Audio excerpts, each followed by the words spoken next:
Hi, everybody. Hi to all the wonderful people who have joined here. Ladies and gentlemen, boys and girls, welcome to Cisco thingQbator Felicitation event powered by NASSCOM Foundation Cohort 4. And a very warm welcome to all the members of Cisco, representatives from the Government of India, members of NASSCOM Foundation, investors, vice chancellors, professors, mentors, parents, and last but not the least, the stars of today, the hopes of our future, the young budding entrepreneurs, our very own students. A very warm welcome to you all. Also, a big hello and a hi to all those who have joined us live on our Facebook page. Thank you so much for joining in. We have some exciting evening and an event coming up for you all. So I'm sure all of you all who have joined across the country with the same excitement, same energy, and same curiosity that we all carry here. Ladies and gentlemen, like I said, this is Cisco thingQbator Felicitation event powered by NASSCOM Foundation. 150 teams in the learning track to 75 teams to the product track and 30 teams who have made it to the startup track. And here we are witnessing the top 10 startups that will be funded by Cisco. I'm sure this must have been like a dream for all of these young minds who have made it today. And that's what Cisco and NASSCOM Foundation do. They make dreams come alive. And this is where it all culminates, the felicitation event of Cisco thingQbator powered by NASSCOM Foundation. Once again, a very warm welcome to each one of you. And I'm super excited, just like you all, for this evening. My name is Gokul and I will be your MC for this evening. Let me just quickly do a small energizer. So for all the people who have joined from the Cisco WebEx, so can we just give me a hi and hello from you all, please? Can I hear it? Yes, I see a lot of waves. That's amazing. And also for the people who have joined us live from the Facebook, can you all text a big thumbs up, please? Yes, thumbs up, so that we know that you guys are ready and we are good to start this wonderful event with a wonderful evening. And yes, I see a lot of thumbs up coming. Super excited, just like you all. Now, let me talk about the importance of idea, right? I really wanted to say this in this forum because an idea is very important. Like everything you see around you today, you just look around, your air conditioning, your mixer grinder, your refrigerator, your internet, your Wi-Fi, your smartphone, etc. Anything you see around you was somebody's idea someday. And if that person or the team had decided not to pursue it, it wouldn't have been in front of you right now. Or it might have been in front of you in a different shape or a form. So it's very important to pursue an idea, however crazy it might sound. Now, having an idea is very important, but what's more important is to have people who believe in that idea, who is to have people who support you in that idea, and is to have people who guide you in that idea. And that's exactly what NASSCOM Foundation and Cisco thingQbator have done here. They've picked up young minds, helped them dream, fixed them with some wings, taught them how to fly, and today, ladies and gentlemen, they will be let high into the sky where they will fly high. I am super excited for this. I just can't wait to see these young entrepreneurs come on board and show us what they've got with all the 10 months of hard work that they've put in. So it's truly amazing, and it only makes sense for me to invite the leader of NASSCOM Foundation to set the context for this event. So ladies and gentlemen, please welcome on your screen the CEO of NASSCOM Foundation, Nidhi Basin. Nidhi, if you're around. Hi, Gokul. Thank you. Hi, over Hi. to you. Thank you so much. Thank you for that warm welcome. Hello, everyone. A very good evening, and thank you for joining us today to felicitate students from Cohort 4 of the Cisco thingQbator program. It's absolutely my honor to officially welcome you all to this forum. If if there is something about the youth that the more experience we often forget is the passion and energy. These are absolutely valuable currencies. Now it's the third in this third year, the Cisco thingQbator program is a platform that reminds us what a project of passion and energy really means. Cisco and NASSCOM Foundation run this program with a lot of passion. all the hours of mentorship, guidance, program management are invested with the hope that we will be able to fuel the entrepreneurial dreams of some of our young friends here. On that note, I would like to welcome all students, members of tech fraternity, mentors, and faculty to the ceremony today. A very special welcome to Shri Rajesh Agarwal, Secretary Minister of Skill Development and Entrepreneurship, who would be joining us today to celebrate the success of the students here. I also welcome Dr. Chintan Vaishnav, Mission Director for Utter Innovation, and Mr. Manoj Kumar, Founder, Social Alpha, for agreeing to invest their valuable time to be here today. Also amongst us, in full force, is the Cisco leadership team. A very, very warm welcome to Harish, Anil, Vish, and Shruti for being here, and also for your continued support in making this happen. I would like to thank each one of you for taking time and making this a special occasion for our dear students. Uh, what a fantastic time to live in, actually, to live in India. It's actually raining unicorns in India. Just last, I think in the last few months, we saw 7 startup unicorns, and we already have one more in this month. The minute we talk about startup and innovation, we talk about energy, young youth, all of that. And with added to that, with the student entrepreneurs, I can feel the energy level is several notches higher. I'm really, really glad that NASSCOM Foundation had the opportunity to host this event, and honored that we have been a part of the team that made entrepreneurship a reality for so many young students. India is inspiring to be a $5 trillion economy by 2025, and this means that India needs around more than 300 million jobs by 2040, which is roughly 10 million jobs a year. To get there, only large and enterprises are not good enough. Startups, yes, we are talking about 71 unicorns as of today, are one of the strongest growth engines for creating employment and economic growth.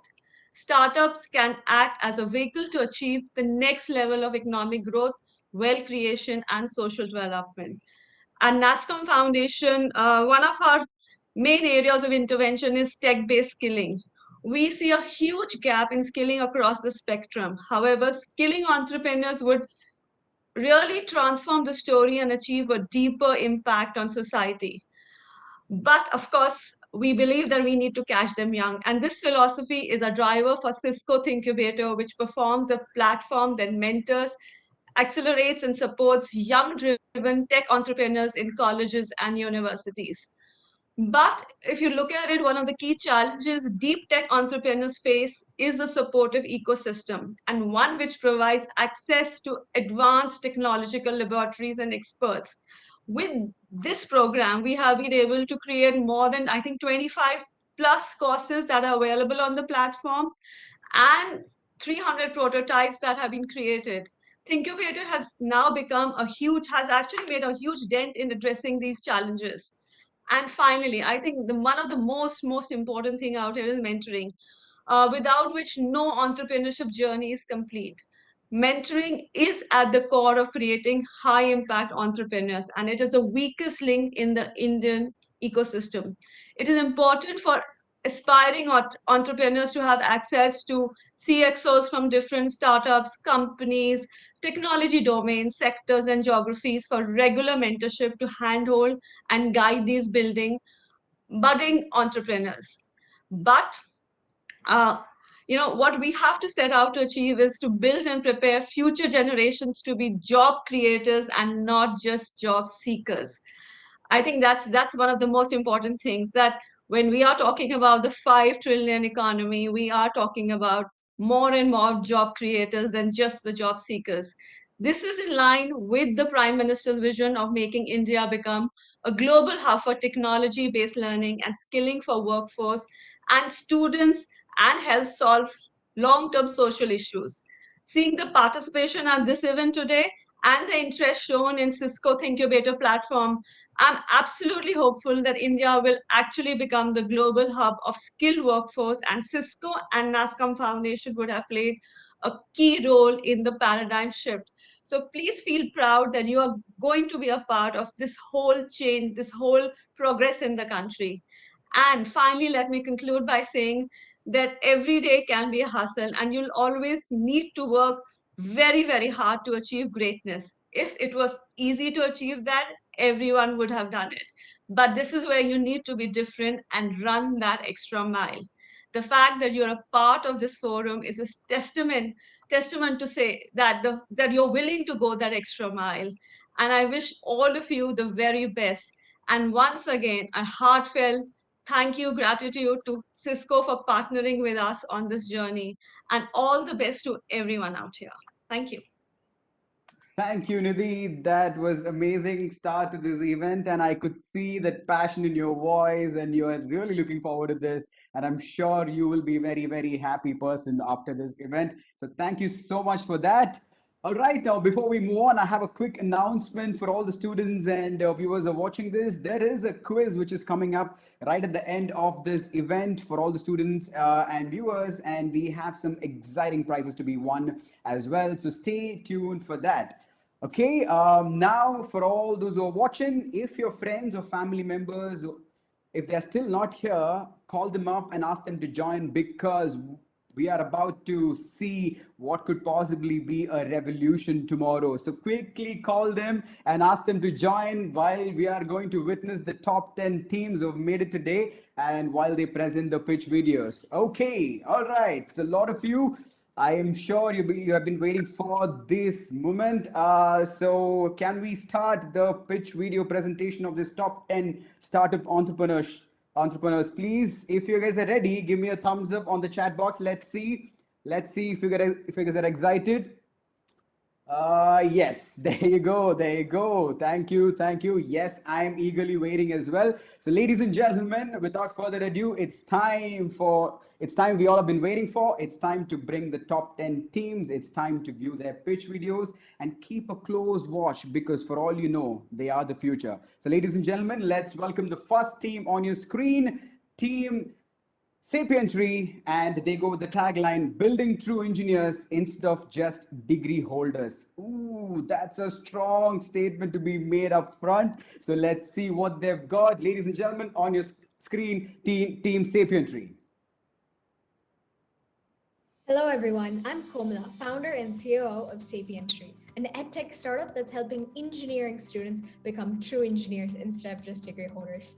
Did you know 1.4 million engineering students graduate each year, but around 80% of them are not fit for engineer level jobs? Why?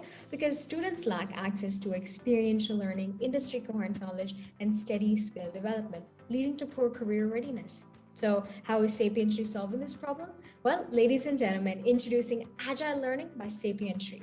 To make learning adaptive, iterative, incremental, and addictive, we have two learning tracks. In our Explore track, we curate unorganized and all scattered free content to offer well-structured, outcome-based micro courses for students to watch and learn much better than on YouTube. In our Expand track, we offer experiential project-based courses coupled either with physical or digital DIY kits for learning by doing and hands-on experience. Just like YouTube, our Explore courses are free to watch, but we make money by running ads. And our Expand courses are pay per course, with each course and kit priced between 3 to 5,000 rupees. We've built a fully scalable cloud-based learning experience platform that can host interactive courses, in-video engaging quizzes, knowledge checks, evaluate assignments, gamification, and also provide data-driven improvement suggestions that are available on our Android and iOS mobile applications right now. Meanwhile, we also developed an Arduino-based course coupled with a DIY kit that gets directly shipped to students' homes for a blended learning experience. Sapientry's Agile Learning combines the comfort of online learning and skill development with experiential learning and a special attention to personalized learning. Most importantly, we have so many happy learners and fans who went beyond our courses to build bigger projects based on the foundations that we've delivered and are always writing back to us. Till date, we have 450 paying student customers from across 50 institutes in India with more than 8 lakh revenue and 5 lakh prizes and grants. We've also recently onboarded an angel investor at a 5 crore valuation. We've signed an MOU with Karnataka Digital Economy Mission and Excelsoft Technologies and have been awarded by Startup India, IIM Bangalore, Thai Global, The Hindu, and many, many more. Currently, we're piloting a lead generation program in 10 colleges. The next month, we continue to partner with more content creators to expand our course catalog. And with a capable team, we aim to reach 1,000 customer targets and become more investable. At Sapientry, we have a highly enthusiastic techno managing team whose educators at heart and wise advisors from the industry, making our team an invincible squad. So join us as we engineer the future engineers of our country. Wow, wow, my goodness. Ladies and gentlemen, a big round of applause for Sapientry. They didn't even sound like it didn't sound like a startup pitch. It was already sounding like a well-established company, to be honest. Wow, what a start, I must say. Yes, I see a lot of applause coming. Team Sapientry, wow, you guys are fabulous and all the best to you all. I'm sure you're doing a great job and you will continue to do so. Great start, and now it's time for us to move to the next team, and they call themselves Team Enable, your green window, and they go with the tagline making a uniform from the past and extra breathe of air to the future. So, ladies and gentlemen, please welcome Team Enable. Hello everyone, good morning. We are Enable, your go-to platform which upcycles uniforms to cloth bags, chipping away at the mountain that is textile waste. So I think our story started off with my experience. As a kid, I had gone with my mother to an orphanage to give a couple of my old clothes, including my uniform. When we were walking out, we saw that some of the other people's uniforms were kept aside. On inquiring, we found out that these children couldn't really wear our school uniforms because they aren't a part of our school. Over years, this experience had been in the back of my head, and I told this to my team last year. Thus, Enable was born. So our solution is simple. Every year, schools have that time in the year where they give out new uniforms, right? We plan on making use of this time for students to drop off their old uniforms in the schools itself. Then, we'll take it to an upcycler, convert it to cloth bags, and then give it to shops. We did the exact same thing, but in terms of sample marketing, and got great reviews from our customers as it gave more in terms of sizing, pricing, and pockets than the bags that the market has today. Here's a small clip. Hi. Hi. So you're using a bag right now. Yeah. And how do you feel about the bag? Is it a Bro, this is like more spacious when compared to the normal market carry bag, and it has like extra two pockets, like where you can keep your mobile and wallet, right? Like it's useful. This is a demo of our website where individuals can decide to donate by entering in their details and signing up on our page. Even institutions like schools can sign up by entering their details and address and confirming their location. On successful completion, users can log in with their credentials and log in and decide to donate, choosing from the 3 different schools from their nearest location and entering the details of the clothes that they will be donating. After this is done, the details are updated in the database of the school and they can log in with their credentials and view the people who will be dropping off their cloth. Interested people can contact us through our contact us page. Moving forward, it's very important for us to have a 30, 60, 90-day plan in mind. Within the next 30 days, we aim at finishing our company registration and incorporation and creating a market visibility for ourselves with digital marketing schemes that we're employing. We aim at increasing the upcycler partners from 3 to 6 and deploying some sample marketing. By the end of 60 days, we want to have our product launch and having at least 5 schools and 10 shops and supermarkets on board with us. This will ensure a constant revenue generation. By the end of 3 months, we want to completely penetrate the market and extend our upcycle account to 12 and have at least 20 shops and 1 retail chain on board with us. Our revenue model is fairly dynamic, evenly balancing out our income and expenses, giving us a fair share of profit. With an initial selling price to market set at ₹11 per bag, we aim at replacing the existing bags with a superior Enable bag at the same price point of ₹15 to the end customer. Initial sample marketing and customer reviews have shown our product in a positive light, and this has also guided us to realize what aspects of our product are desirable in the eyes of our end users. So what we need from the community and others is we need expert opinions on the challenges of running a company. We need mentor support on matters of revenue and law, and financial aid from investors to help us grow. With the team, so that is Aditya NM as Chief Finance Officer, Vijit Kumar is Chief Technical Officer, our Product Director Martin Kutate, and I'm Mani Jacob, the Chief Marketing Officer. You can find us on our website at projectenable.net, and you can also use these social media links to reach out to us directly. Thank you. Wow, Team Enable, what a noble thought and a lot of work put in there. And I'm sure this will help a lot of people, I must say, especially in the rural areas. Great job, Team Enable. And I wish you guys all the best and congratulations for that. All right, it's time. Yeah. Please show your appreciations. Let that cheers come in. Let that emotions come in, and let's show these wonderful young entrepreneurs. That we absolutely love their ideas, and we are all in support for their startups. So yes, that was Team Enable. Now let's move on to the next team.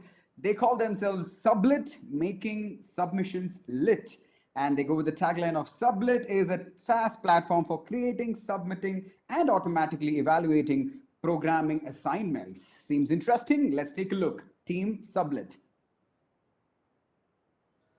Hello everyone, this is Pihu Verma, CEO of Sublet. Did you know that on an average, an engineering professor spends about 9 hours per week, every single week, just correcting and evaluating coding assignments, which is a lot of time, which can be used into something way more productive, not to mention the headache and stress that comes along with it. So we thought, wouldn't it be amazing to actually have technology solve this issue once and for all? And that is how we came up with our solution, Sublet. Sublet is a web platform where a teacher can create classrooms and assignments that automatically evaluate its scores, so they no longer have to spend those many hours or scratch their heads in order to correct assignments every single week. They can also review the class's plagiarism report because no teacher at the end of the day wants a student to copy somebody else's code and get the marks. They can also download the marks as a simple CSV, which is really helpful when they score students at the end of the semester. If you are a student, you can join classrooms, code right on the platform, run, check, and submit your programming assignments. So students no longer have to switch between platforms in order to code and later on submit their assignments. We have a few competitors in the field, as you can see, but none of them are looking at a similar problem statement as we are, or even provide same services or features as we do. We've had a few customers in the past few months, and the response till now has been great, and we're only working on making it better. The next 3 months are extremely crucial for us. We want to hold more customer discoveries. We have held about 150 so far in order to understand what exactly are the things that users are facing problems with and how we can solve them and work on more features like admin role, etc. We'd also love to be in at least 5 more universities by the end of the third month and support more courses on the platform. We are a subscription model. The idea is to approach the top colleges and convert them into paying customers after a certain trial period. We're also looking forward to collaborating with other software providers like Solid Edge in order to support certain courses that we do not right now on the platform. We approach the universities in person and we would use digital marketing. Right now, our monthly average users are about 560, and there are 3 universities that are using the platform. Our mission is to make the process of coding assignments easier for everybody with the help of technology. And the mission is to empower universities to produce the best engineers in the world and provide a complete engineering environment and automate most of the processes with the help of technology. We are a team of 5 enthusiastic, curious third-year students working on Sublet right now. In future, we would love to be in at least 20 plus universities across India by the end of the year, and also would love to go full stack, which we're working on right now, which means provide features for every single course that there is in computer science, and later on branch out to other branches like ECE. Would also be really interested in exploring more markets like coding in schools, pre-placement training, etc. You can check us out on www.sublit.in or mail us at sublit.tech@gmail.com. Thank you so much. Have a great day. Wow, wonderful team, Sublit. I don't know if the students will love you as much, but the teachers will definitely love you. This is amazing. Good job there. You guys are already having a website and going really strong. I'm sure this will grow into other departments of the college, and it'll make evaluations easier and you'll get faster results, which is what this team is going to achieve soon. So congratulations and a round of applause for Team Sublit. Great job there. Let's move on to the next team. For their pitch video, we have Society, a SaaS integrated social network platform aimed at redefining the way social sector functions. So on your screen, ladies and gentlemen, please welcome Society. There's an interesting story based on our personal experience of how and why we started Society. During the lockdown, my friends and I faced difficulties finding appropriate options to volunteer at an NGO. Hence, we realized an absence of a volunteering aggregator platform. Further, while partnering with NGOs, we came to know that they have a constant need for skilled volunteers, have an absence of a proper system to manage their members, and do not have a well-defined network to further their cause. Our founding team of Prashant, Khushi, and Samya developed the SaaS integrated social networking platform to address the problems that nonprofits face. Social networking aspect of it would feature detailed volunteering opportunities for volunteers, ML-based recommendation systems for nonprofits to initiate collaborations, and information of all events and campaigns to spread awareness and promote the work done by nonprofits. During the pilot run from September to December 2020, we were successfully able to set up a network of around 500 volunteers, 65 organizations, and initiated around 10 collaborative events that eventually impacted the lives of 4,000 plus individuals. After getting in touch with nonprofits across the country, we formulated a subscription model with 3 plans for the grassroots level, mid-size and large nonprofits, with prices that were agreed upon by 85% of the target group. The reason why nonprofits wish to pay is primarily because of the easy-to-use and relevant features in the product. We concluded that the grassroots level nonprofits majorly need means to expand their network. Mid-sized nonprofits need easier methods to reach out to their patrons, while the larger ones require an efficient management system to keep track of the work being done by the employees and volunteers. Using the various features that we provide, our USP is an end-to-end event management solution for nonprofits, where using a custom recommendation model, they can form partnerships with similar nonprofits to collaborate on events. Using the team management tools, the organization can create projects and assign descriptive tasks to their added employees, share files, and collaborate extensively. Moreover, the audience engagement features allow them to create beautifully designed emails and launch social media campaigns by filling out simple forms and sending personalized content to their contacts. Moreover, finding skilled volunteers would have never been easier for these organizations, with features to add, delete, and even archive the recurring positions, giving them total control over their hiring process. Our primary source of revenue will be a freemium subscription model for nonprofits, while secondary sources include paid promotions by companies along with packages for them to hire gig volunteers.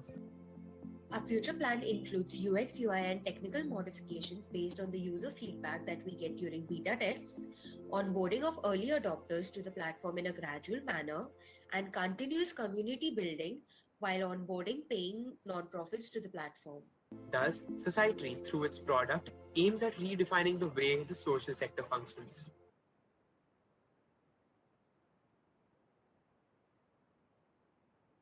All right, thank you, Society. Once again, a great initiative, and I'm sure this one specifically would help NASSCOM Foundation in a tad bit for sure. That's really exciting. So please put your hands together for Society. That was pretty good. Now, let's move on to the next team, which is Remote Health Monitor. Personally, I'm really interested in this. It's the perfect hardware-enabled digital health system to measure and track your health on the go. Really curious to know what they have come up with. Ladies and gentlemen, please welcome Team Remote Health Monitor. Hi, I'm Asam Ali from VIT Vellore. And I'm Kshitish Madhuri from MIT Manipal. And we are the co-founders of Unlearners Tech. We're a group of 7 members who are working tirelessly to bridge a gap to the future of healthcare, teleconsultation. Here is what a doctor had to say about teleconsultations. Definitely it is required, especially when you are dealing with the remote call to the patient, because every patient can't come to the... Definitely the more important is, at least we need to have some findings of the auscultations. Well, that was until now. Meet Pebble, the perfect teleconsultation companion device. Pebble is a handheld device that is capable of recording and transmitting auscultations of our body. With Pebble, teleconsulting doctors now have access to a new set of prognostic data. Furthermore, the device comes equipped with basic vital measuring instruments like IR thermometer, pulse, and oximeter. This device, paired with our app, allows users to measure and track their vitals with ease. Pebble is not just a hardware product. It is at the center of a much larger healthcare ecosystem that connects patients with doctors, diagnostic centers, and pharmacies. Our customers are those chronic patients who rely on teleconsultations for regular checkups.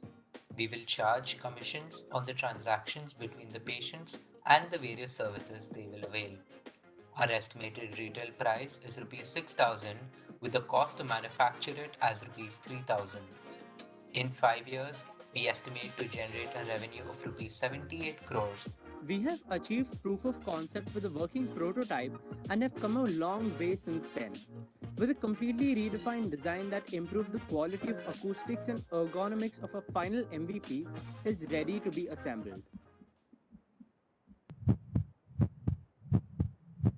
Our application for a provisional patent has been submitted as well. We are the first in the Indian market with a teleconsultation compatible hardware device. Our Indian counterparts offer only a software solution, while our international counterparts have a niche hardware product. In the next 3 months, we are planning to complete our device certifications and our medical trials, and finally, by the end of February, launch our device to market. If you're someone who is as excited as us and can bring in technical or financial support, we would love to have you on board. You can reach out to us via LinkedIn or Instagram.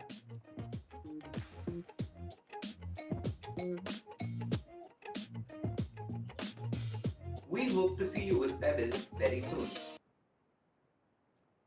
That's wonderful, and we hope to see Pebble fly high as well. That was great and very, very useful, I must say. So, ladies and gentlemen, that was the first five teams. And before we go on to the next five teams, it's important to hear from one of our esteemed personalities that we have with us today here.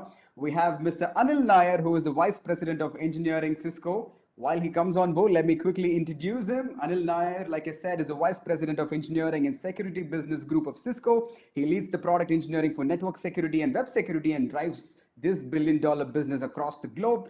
Anil has close to 2 decades of experience in the security domain. In his multiple global leadership roles, he has developed a deep understanding of the cybersecurity. In addition to his day job, Anil is the APJC executive sponsor of CDAN, which is the Connected Disabilities Awareness Network, and university relationships. He has been contributing to India's startup ecosystem as a mentor and as a guide through Cisco's popular Launchpad program. So, Anil, yes, you're super happy and excited. I know. We would love to hear from you, Anil. Over to you. Thank you, Gokul. Great energy. It's awesome. I must say that I came into the event thinking that I'll be able to kind of share my experiences and help the teams learn something from my experiences of the past. But I must say that in the last 20 minutes, I learned a lot from the teams that have presented what they did. It's just awesome, guys. Congratulations. Just phenomenal. We started the program thingQbator as a platform for skill development. Skills in the areas of entrepreneurship, problem solving, innovation that complements what typically you learn at school in the colleges in your engineering discipline. I must say that from what I've seen so far, this platform is doing an awesome job.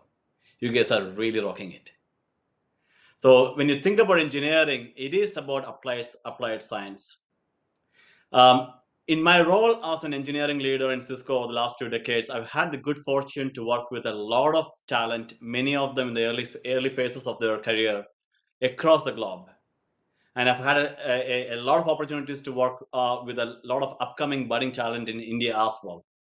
One of the concerns that I've seen, while we see really, really top talent, great minds, great problem solvers, what was missing is a connect to the problems. If you look at how we do our academics, typically in our system, our teachers focus on defining a problem for us. We focus on solving it for them. So we're always in the domain of solve, solve, solve. And along the way, we start losing the focus or the appreciation of what problems look like. We expect someone else to define the problem for us. What was really exciting to me while listening to the first five pitches, I'm sure that the same theme is going to continue in the second half, was all of you are talking about the problem domain and how it started from an observation that you had sometime in the past in your life. That was a click of your idea, but what you mostly did was spend the first, I'm sure you spent a lot of time in understanding what is the problem, whose problem are you solving, who is the user, and try to put yourself in the minds and the shoes of that user who is having the problem. One big shift that has happened in the technology domain over the last decade or so is solutions are really cheap, are fairly cheap these days. What a platform like thingQbator does is to give you even a better platform to bring in the solutions. What's really hard is understanding the problem. What's really hard is really knowing the user. Traditionally, our bright minds are more excited by the complexity of the solution. That is what we have learned along the way in our early days of our life. Simplicity is easy to say, but it's not necessarily always exciting. For me, it was exciting to see some of you talking about UX, user simplicity, ease of use, and so on and so forth. This is a shift. I must say that I'm very hopeful that this country is in safe hands. People of your generation, at this phase in your life, at this phase of your career, thinking about the problems, thinking about the solutions, thinking about the ease of use, thinking about the users, and leveraging the technology platform and the technology stack that's fairly cheap. And using that to solve the problems is just amazing. And one of the taglines of thingQbator is local solutions for local problems. One of the things I really encourage you to do is observe even more. Go back to your stories. They all come from some simple observations or one nice observation that you had somewhere in your life journey. Keep observing. That is a skill. That's a talent that you should continue to nurture. That observation helps you understand the problems better, get the ideas better, and what the forums and the technology stack and the environment that gives you today is cheaper solutions. But keep focusing on the problems. I'm so excited to be part of this program. I'm so excited to see the outcomes that you guys are coming out with. Congratulations to the mentors and the key members of the program, because if what I see is a sample of what you have achieved, this is really, really awesome. Thank you. It's great to engage with you. Thank you, Anil. Indeed, what we are seeing is really, really awesome. Like you said, all of them have picked up a problem that they have come across in their life and not just trying to solve something which they don't know. It's beautiful to see all of these teams. So thank you so much, Anil. And I personally wish we had people like Anil in our careers, early in our careers. So thank you so much, Anil, for that. So let's move on to the next five teams. Equally excited to see the next five teams. So ladies and gentlemen, the next team with their pitch video is Team Serenity, a robust application that caters to all your mental health and well-being needs. Very interesting concept again. Let's find out what they have. Team Serenity.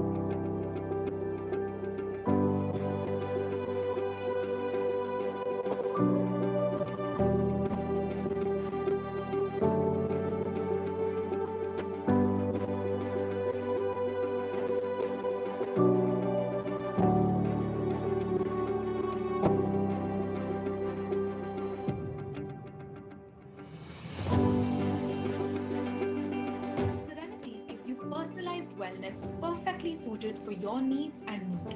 You can vent with a sensitive chatbot capable of detecting suicidal tendencies. With a therapist dashboard, a comprehensive network of mental health professionals is now just a click away. Our competitors focus on a specific domain of maintaining good mental health, but we filled the void of a robust application that encompasses all important features right from a network of professionals to personalized healing. We tested Serenity with 40 users who appreciated the UI and personalized content while approving the pricing. Insights by various practicing therapists helped us make a sensitive bot with appropriate revenue plans. We conducted an actual therapy session on the Serenity app with counselor Denny Thomas, who appreciated the overall smooth experience. The revenue, after consulting with experts, is based on a freemium model with help for those in need. We take a certain amount from therapy sessions, excluding free ones, while selling care packages. After working on the feedback received, Serenity will soon be on Play Store as the ultimate virtual mental health assistant. We will also kickstart our plans to expand to companies, aiding them with employee well-being and productivity. We aim to expand our network of professionals and integrate pharmacies. With the launch of the iOS app and website, we aim to consistently increase our user base while curating content to widen our reach and raise awareness. Serenity's progress is driven by a well rounded team passionate to make a difference by helping people's mental health. Kumar is a creative content writer. Medha is a student marketer who oversees operations. Vibhav has a knack for finance, and Vibha has expertise in various technical domains. Serenity is a one stop destination for all your mental health needs because your mental health is our priority. Absolutely amazing. Isn't it beautiful and mind blowing when young minds, are focused on mental health and they know the importance of it and, they have built something to address it is just like beautiful, beautiful. Team Serenity, as the name suggests, you guys are beautiful and thank you so much and congratulations on your wonderful product and I wish you all the best for that. All right, let's move on to the next one. Interesting one. It's called Keto, and the tagline goes, "Let the exercise be a game." I'm sure people like me are curious to see what keto is all about. So let's find out. Team Keto. We are keto, and we make exercise as fun as gaming. Why don't people exercise? According to extensive research and personal experience, we found that people find exercise boring and stop working out for more than 3 days. Also, people are not regular because of their busy schedule and fitness products are getting expensive day by day. So what do we bring to the table? Our solution is fun and interactive with a solid community where you can play with other gamers anytime. We are affordable as one only requires a computer and nothing else. Also, we have a leaderboard and prizes to incentivize users' progress. This is our dashboard where one can track their BMI, age, and health status. Now let's move to our Keto X portal where you can find the position of play and start playing a game. Now here we can see how fun and interactive our game is with all the health benefits instilled. With the help of this game, players can perform running, jumping, sit-ups and even plank position. We have feeded mocap algorithms for all these cardio sets in this and are working on some other cardio sets as well. After playing the game, users can log back into their dashboard to track their data on footsteps, jumps and calories burned and see what percentage of daily goal did they complete. Now let's see Zwift as a competitive advantage. It's a multiplayer online cycling and physical training program. It's the largest fitness brand with $10 billion valuation. But we are different. In terms of cost, we don't require extra equipment. We have prizes to keep our users motivated when they complete their milestones. And we also have an intelligent diet recommendation system which is best suited for them. Now let's hear from one of our users. How was the game and what's your feedback on it? The game was super fun, the interactivity was mind blowing, and I was so much fascinated by the fact that I was literally doing a cardio in form of a game. And what's your feedback? I think the game environment should be improved, more levels and more sets can be added. Now, coming to our future plan, we have planned to complete major mocap algorithms with cardio sets by Feb 2022 and bring on board certified doctors. We have also planned to partner with corporates as part of the employee wellness program by September 2022. Now, coming to attraction, we have revenue of 26,000 till date with 20,000 from partnerships and 6,000 from listing fee. We have total user count of 200 plus. Now, we have two revenue models. One is B2B, where we can license a gaming SDK, develop mocap algorithms, and charge listing fee from other brands to include their product on our platform. In B2C, we make money through subscriptions and affiliate commissions on listed products. Now, we are a team of hardworking people. With Om Devate as CEO, Nikhil Pal as CTO, Abhinav Yaskar as CFO, and other members from Microsoft and Geo with a strong tech background. We also have an advisory board consisting of investors, Google AI lead, and HBS student to guide us on our business decisions. Thank you for listening to us. Absolutely amazing. Are you kidding me? An app that can sense your motions and make your exercise like a game by involving in the game. Crazy. And I'm already installing this for sure. This is beautiful. Round of applause for Team Keto. I'm sure this is going to go a long way, up, especially in metropolitan cities. So that's great. Let's move on to the next team. They call themselves Legum, and we help to bring mom and pop stores online is their tagline. Let's find out what Team Legum is all about. Team Legum on your screen.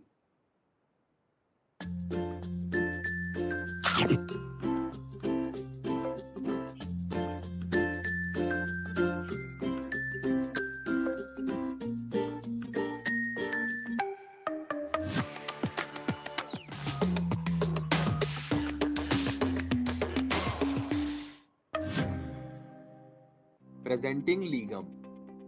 The problem we are tackling is the lack of online presence of our neighborhood shops, especially outside India's metros. Now, our local community of shopkeepers were worst hit by the pandemic and in a tremendous need to digitize their shops. But they neither have the technical expertise nor can they sustain the advertising cost.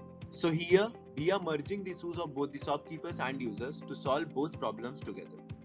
Let's order from a nearby store in 3 simple steps. You can find all your nearby shops here. Just locate yourself and choose a shop where you want to order from. After choosing, add items to the cart, or you can rather upload a prescription for medicines. Go to cart, review and place order. Shortly, the shopkeeper will review your order and update the bill. Then complete the payment and sit back and relax. You will receive instant notifications for updates. Now let's see how our shopkeepers can manage their shop online. Submit basic details about a store for initial registration. Manage inventory and delivery options. You can add a new items yourself or choose from our ready-made catalog of products over 100 categories. Now let's see how to process order. Review order and update will to accept order. Pack it and notify user when it is ready or out for delivery. People can shop online from nearby stores in all small and big cities. Shops don't need any technical expertise or advertising, and we can scale quickly to most cities, including low tier ones, as we do not require manpower, unlike our competitors. We did our launch with DGP of Madhya Pradesh 2 months ago. Till now, we have seen revenue over $2,500 from 7 cities. Also, we have won a few competitions and will implement Legum to make the college campuses contactless. Let's hear a review. हमारे सरकार लोग हैं जो बड़ी बड़ी company की तरफ भाग रहे थे, अब हमें ये बेनिफिट हुआ कि वही चीज़ें हमको कम टाइम में उपलब्ध करवा रहे हैं और हम लोग हमसे जुड़े हैं। हमने 30 से ऑर्डर लिए हैं इसके थ्रू, और ये है कि हमसे कस्टमर है जो वो नए कस्टमर जुड़ते जा रहे हैं। We charge commission from shopkeepers on the sale made using the app, subscription charges from customers for our most liked features, and advertisement revenue from featured shops. Now, with the resurgence of COVID to impact most lives, we are focusing on scaling and user experience. We'll cover most cities, and a year from now, we will also consider to gamify the shopping experience using augmented reality. Team League. I am Akash Pratap Singh, founder and CEO. Petula is the CXO and Susant is the CMO. Petula has led many front-end and design teams, worked on startups. I have worked for an IC with an IS officer and have management experience. Susant has worked on business development in Dunzo. Thank you. Wow, Team Liam, I'm sure in amidst all the giants like Swiggy and Zomato and Amazon, this will still work out because we have a lot of mom and pop stores, especially in India, which are waiting and which don't have the knowledge to get online. And you guys are absolutely nailing it in that business strategy, I must say. A round of applause for Liam as well. As we move on to the next team, who call themselves Multiplayer Yoga Gameplay, MPYG, and AI-enabled engaging yoga platform for professionals. Sounds interesting. Let's hear from Team MPYG. MPYG, अब आसन है आसान.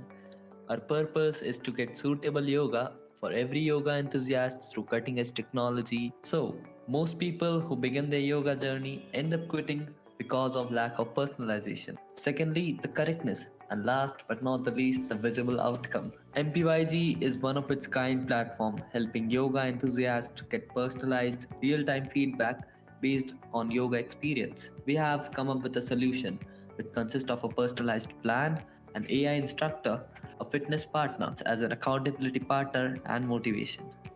MPYG corrects my yoga postures in real time according to my own pace This turns out to be my best online coach. It processes my real time body coordinates and corrects my yoga postures step by step by giving me interactive audio visual instruction. It shows me the instant anatomical impact of asana with beautiful steps to keep me motivated for consistency.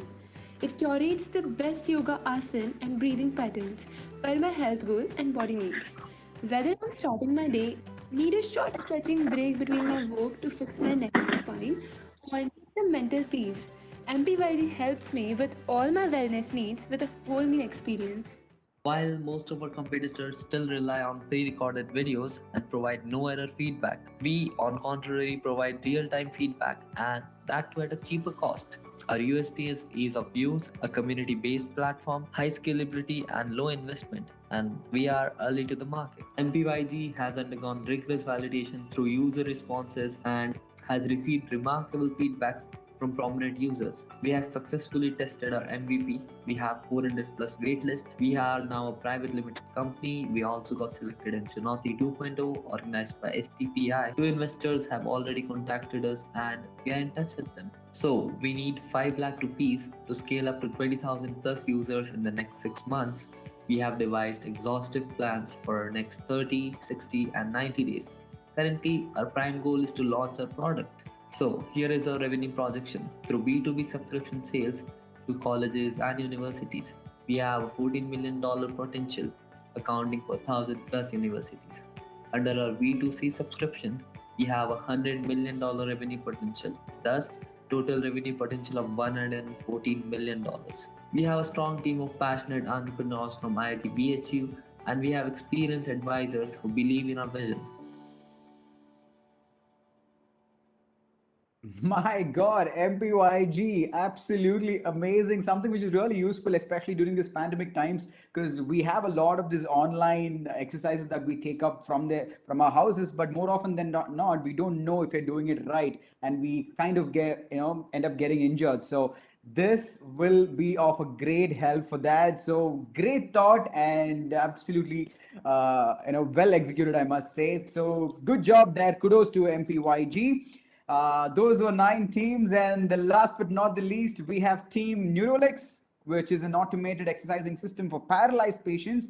Let's face paralysis and adventure together. What a great statement that is. So let's find what Team Neurolix is all about. Team Neurolix, ladies and gentlemen.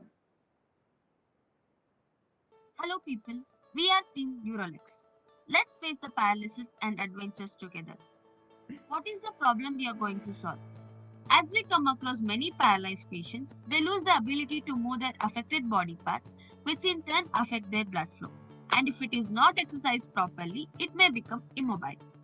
Solution: an automated robust product which helps the patient to exercise on a regular interval of time. Product: this is the demo of our product Neurolix 1.0 version.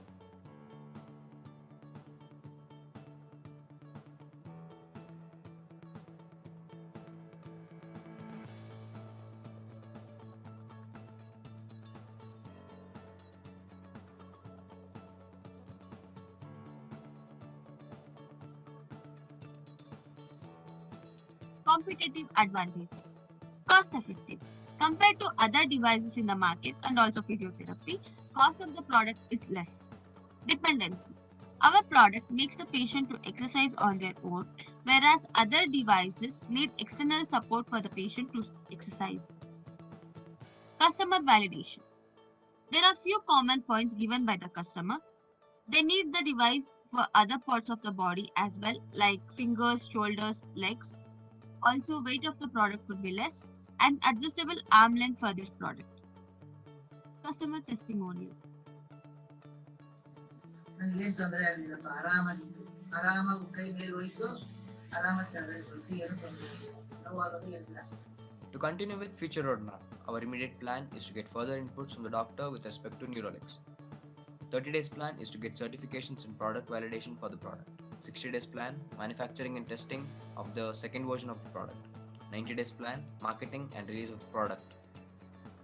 Our traction.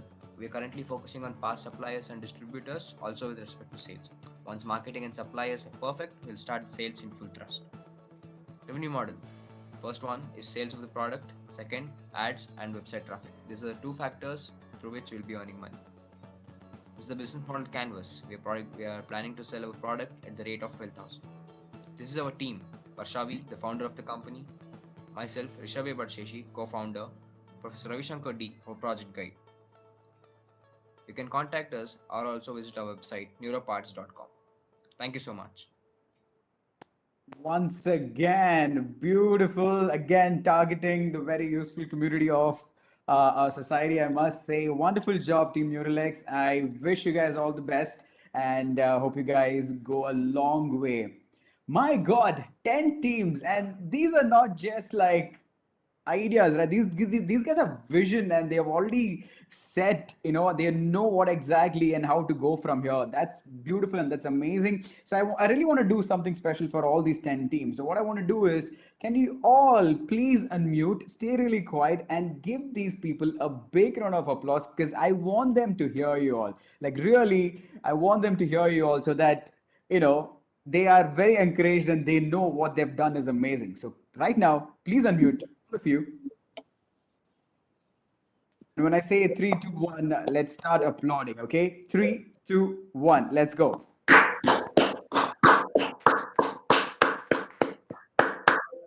Please go on. Please go on. Absolutely mind blowing. Congratulations to all these 10 teams, and you guys will be funded by Cisco. And a great job, I must say, by Cisco thingQbator and NASSCOM Foundation. They're just building a revolution here, and I'm super excited for all these 10 teams. Okay, like I said, what we saw was not just a college project or just like a demo material. These are real world businesses addressing real world problems and working products, and hence it's a real deal. If you guys don't believe me, if you don't believe me, nobody. Well, I'm gonna convince you all by calling the people who have already done this, which means I'm going to be calling the alumni who has been part of the previous cohort and felicitation events and who are running their business successfully for more than a year now. So, and it's going to be a real value add for all the students watching this to know their journey and their experiences. So, ladies and gentlemen, please welcome the first team here. I would like to welcome Himanshu, who's a co-founder of CoGrad, and the tagline was innovating education in unreached India. Let's hear from Himanshu. India is a nation of hopes. We started as a team of 5 members to promote innovation among school students. We started conducting innovative camps for school students where we taught aero modeling, robotics, rapid mathematics, Internet of Things, design thinking, etc. There were 26 students in the initial phase, and later on the number kept on increasing. And in December 2019, we were a part of Guinness World Record for maximum number of students performing science experiment at a single place. Then pandemic hit and everything got shattered. As I said, we belong to a nation of hopes. Even in pandemic, we built a new phase of our startup. We helped more than 1500 students in college admission process, conducted virtual innovation camps in 7 different languages, built learning management softwares for 35 schools and managed to generate a good revenue. As of now, we are known as CoGrad. Currently, we are tackling one of the most burning problems of India, that is rural education. Hi, I am Himanshu Chaurasia from MNIT Allahabad. I manage financials and execution of different processes at CoGrad. Hello, my name is Vaibhav Raj from IIIT Bhubaneswar and I manage content and marketing for CoGrad.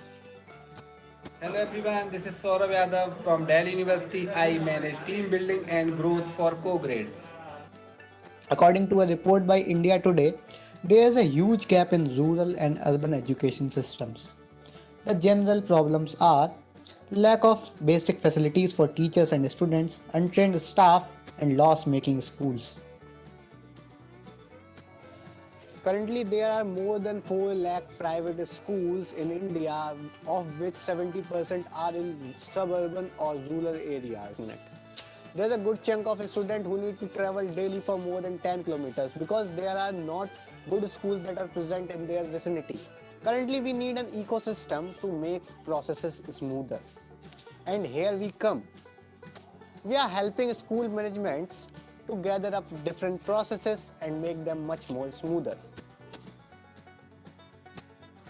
We provide different sets of services, be it LMS, ERP, content creation, teacher training, and marketing. In one of our schools, we started with 30 students, and within 1 month, we have 200 new admissions. In our model, students are taken care of fundamentals of every subject along with classes of latest technologies and innovation. कुछ नया मिला है आपको क्या? शिक्षा नीति की कुछ अलग है और शिक्षा नीति अन्य अदर स्कूलों से अलग है, क्योंकि जो आज के दौर में पढ़ाई लिखाई होती है वो सर्विसों में जो ली जाती है और जो इम्तहान लिए जाते हैं उसी के आधार पर ही बच्चों को शिक्षा का ज्ञान दिया जाता है. There are many players in this segment, but most of them are catering in urban areas to tier 1 schools only. We have a well-tested revenue model. We partner with the schools, we provide them services and take a part of their tuition fees. For the upcoming 2 years, we are going for our beta pilot run, and for that we are looking for fundraising opportunities. The roadmap ahead is very bright for us. We are targeting 500 plus schools in North India in a span of 5 years. Cisco thingQbator came as a blessing to us. It helped us to keep things organized. Key things that we got from Cisco thingQbator were expert mentors, collaborative office space, networking with industry experts, and peer-to-peer learning. And with such an immense support, we finally made into top teams of Cisco thingQbator Cohort 3 program. Still now, we have access to various facilities as alumni team, regular mentoring sessions and training programs are conducted for us. You can reach to us at www.cograd.in or you can mail us at connect@cograd.in. Thank you very much. Wow. Look at that. That's what I meant when I said this is real stuff. 1 year, more than just a year, and it already looks like a very, very well established company. Congratulations to Cograd and all the best to you all.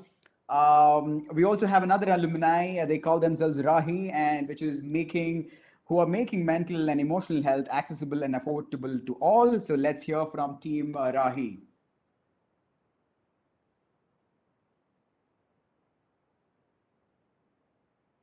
Yep, Hi there you go. everyone. These are some emotions every person feels at some point. But what do you do when you feel this way? Whom do you reach out to? Well, let me assure you, you are not alone. 1 out of every 5 Indian may suffer from depression in their entire lifetime. And you will be shocked to know that every 40 seconds we lose a person to suicide. Did you know that India lost more people to suicide than COVID in 2020?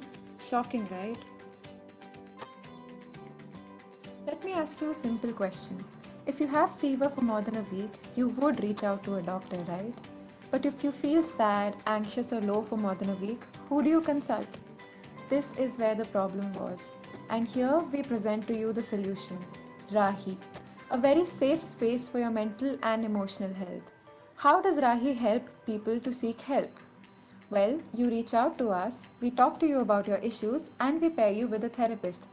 Rahi helps people book sessions with therapists at an affordable rate, help them get a safe space from therapy, organize workshops to destigmatize mental health, and also helps people maintain their emotional hygiene. We also have an amazing website that has been curated with love and care, with each and every feature being thought of to make the user journey hassle free and as smooth as possible. Our vision is to make a one stop solution to all your mental and emotional needs at an affordable rate that is accessible to all with a very empathetic and humanistic approach.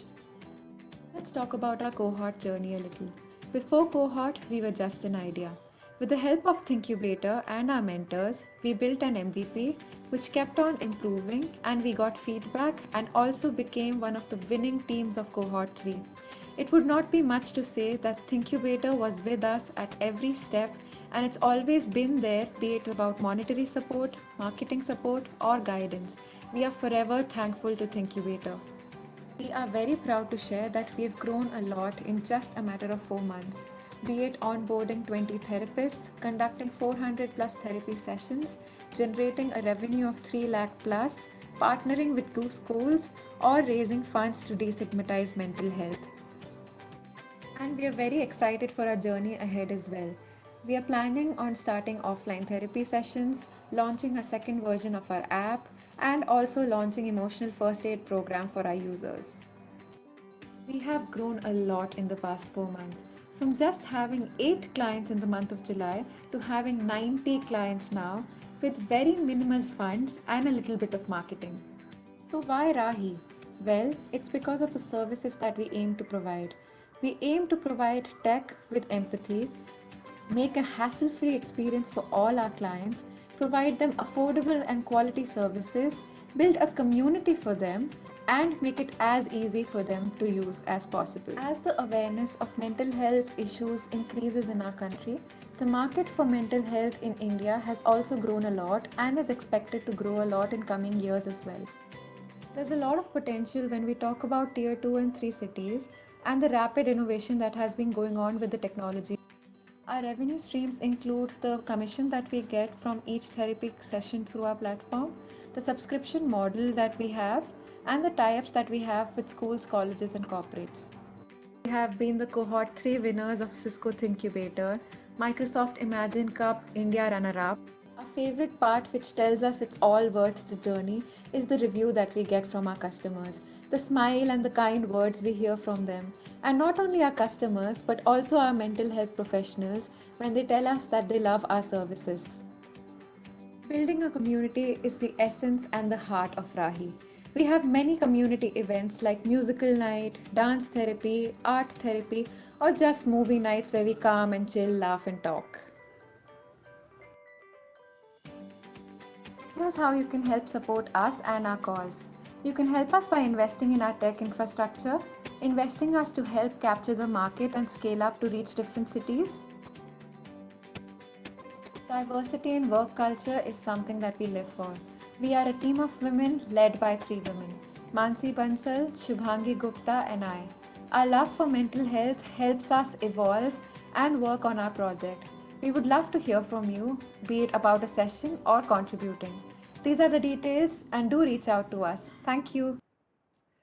Thank you, Team Rahi. That was absolutely amazing. And it's so glad to know that you guys have grown so big and helping a lot of people in just a short time. That's absolutely amazing to know. All right, those were our alumni. And now let's move on. We have an important personality with us here from Cisco, and it's time we hear from him. Ladies and gentlemen, please welcome Harish Krishnan, who is the Managing Director and Chief Policy Officer of Cisco India. And while he's getting set, let me quickly introduce him. He is part of the senior leadership team and operations board of Cisco India, and he is an industry veteran of over 25 years. Harish actively participates in public policy forums in India and is a member of CII National Committee on Communications and Information Technology and chair of the US-India Strategic Partnership Forum Digital Task Force, Vice President of the Manufacturing Association of Information Technology, Chairman of the Corporate Social Responsibility Committee of American Chamber of Commerce in India,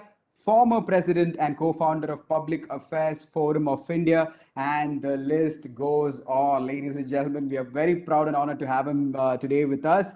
Harish, if you can hear us, welcome and over to you. Hey, thank you, Gokul. Thank you for all the energy that you're bringing today. And it's fantastic to listen to all the winners and to the alumni. I would like to add my words of welcome to each and every one of you who has joined us today at the Cisco thingQbator. A special welcome to Mr. Rajesh Agarwal, Secretary in the Government of India. thingQbator is a program that we do in collaboration with NASSCOM Foundation. And it is a crown jewel in the CSR portfolio of Cisco, and therefore this is a moment of immense pride for us. When I was growing up in Kerala, this is around the same time when Anil was also growing up many decades ago. Life was a lot more simpler, options were limited. If one was an engineer, the aspiration would be to join ISRO, which is why you still see a rocket behind Anil's frame there. This had a big setup in Trivandrum. If not, one would aspire to be a bank officer or join the government. I was not good for any of these careers and therefore had to find an alternate career, and which in the long term turned out to be not so bad. But today's generation are spoiled for choices, and we are living in an information, a digital, connected world with tremendous opportunities to be creative and innovative. The whole idea of thingQbator is to spur creativity, innovativeness, and entrepreneurial spirit in the youth of India. This is a very unique program which creates a platform for young innovators to turn their ideas into prototypes and business. Students are required to go beyond theoretical learning, get practical hands on training, keep up with dynamic technological innovations, and most importantly, pivot technology to solving local challenges. Solving local challenges is the most important thing, and I think that's what Anil also emphasized. Maker spaces within universities can provide powerful context and opportunities for students to learn and develop new skills. Maker spaces help embed critical thinking, design thinking, and most importantly, innovations in the mind of young students. This helps in shifting the mindset from simple technology enthusiasts to become innovators. Before the pandemic, it was actually my privilege to visit some of these maker spaces in universities. I recall the young woman entrepreneur in Indira Gandhi Technical Institute who worked on a smart parking identification app that allowed cars to identify empty slots even before reaching destination. Imagine the scope of such interventions on traffic management. We just now heard Rahi, an app based product that provides an emotional first aid to individuals. They currently have over 400 users and are well on their way to creating a mark in the mental and emotional health space. And one of our winners today was also in the same space. I think it was Team Serenity. I think mental well-being is becoming extremely important, and I'm seeing how the students are taking that challenge up. Interacting with these young innovators always infuses new energy. It is great to see how they use design thinking to come up with solutions for some of the local problems. The first principle for design thinking is to have a deep interest and understanding of the people for whom the products or services is designed. One needs empathy for the target user. Anil mentioned that you need to be on the problem a little bit more than jumping onto the solution. That is absolutely critical. Design thinking is all about questioning the problem, questioning the assumptions, questioning the implications.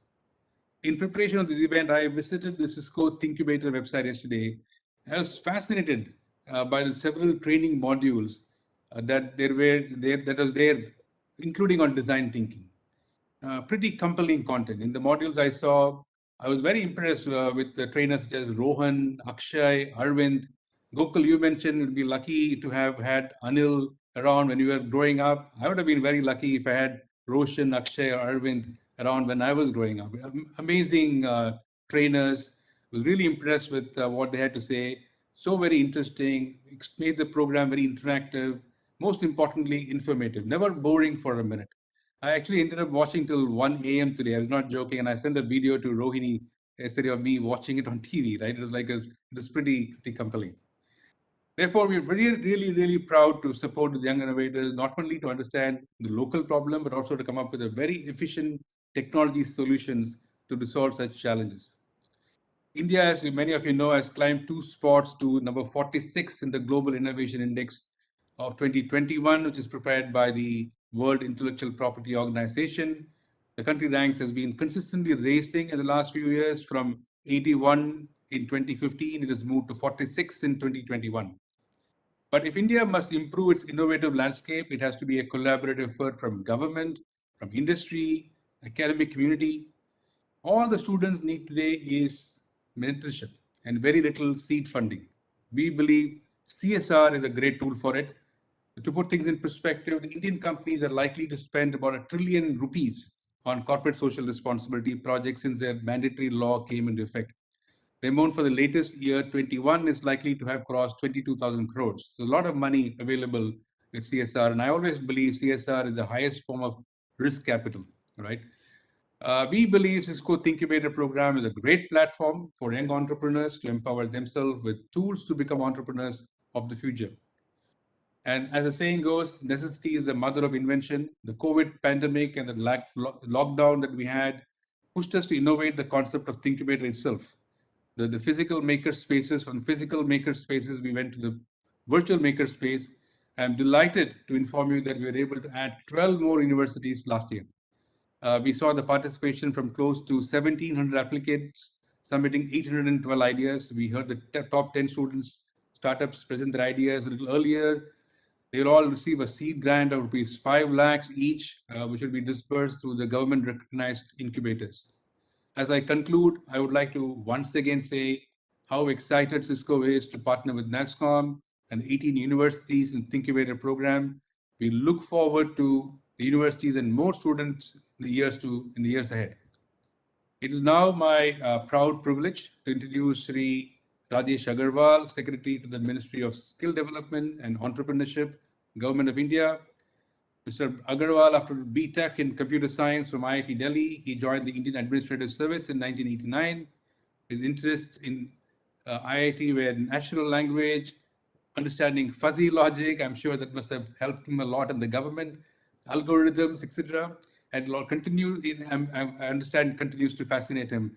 He's an advocate for the use of e-governance and use of technology to reduce and remove corruptions. We were very lucky to have someone like him who's very passionate about skilling and training in the Ministry of Skill Development and Entrepreneurship.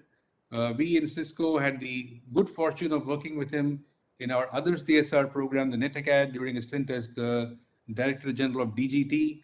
We saw his passion then. He was instrumental in Cisco's ability to scale NetAcad program in vocational training from scratch to 10,000 students today.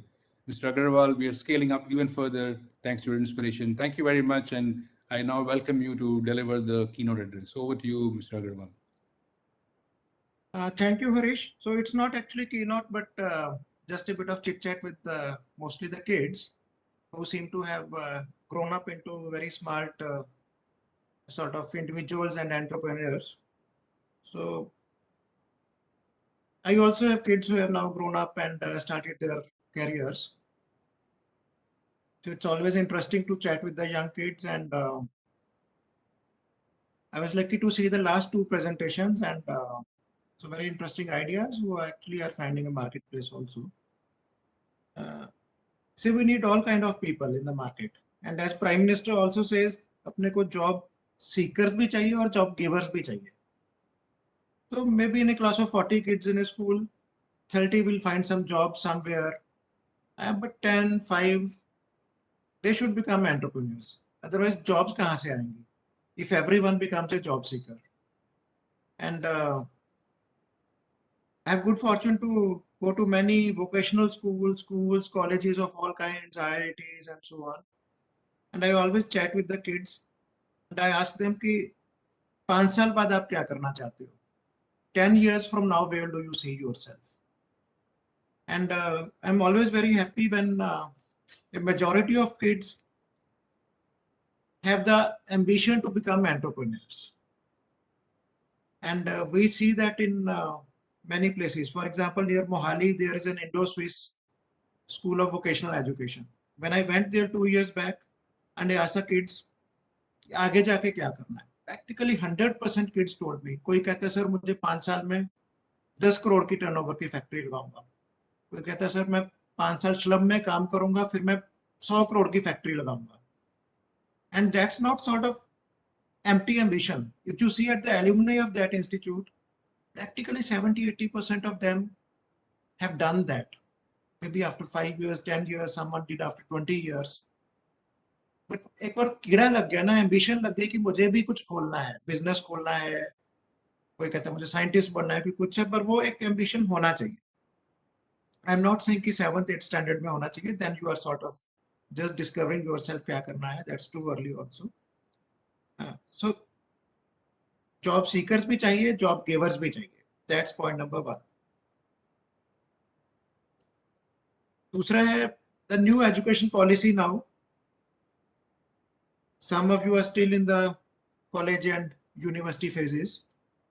So that says कि vocational skills and classroom teaching, that has to be hand in hand. Otherwise, for example, I was in IIT luckily it was IT course, so IT में hands on ही होता है. Otherwise, there is a joke also. एक WhatsApp पे last month it was a viral meme कि one mother is beating up her child that you have become electrical engineer, but you can't repair the house fan in the house. That's the unfortunate story. We don't learn to do hands-on things. So that should be there. So now the new education policy says class 6 to 8, there will be 10 bagless days. No classroom teaching. You will get exposed to some nearby industry. So you know how the factories work, you know how the business works. It could be visit to an insurance company, to a bank, or to a, let us say, pantaloon store, or to Maruti shop floor, or could be anyone.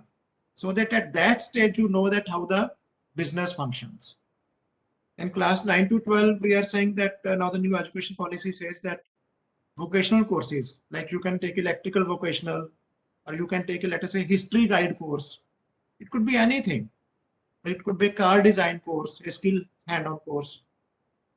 So they will have the same weightage as a history course or an English course or a geography course, and so on.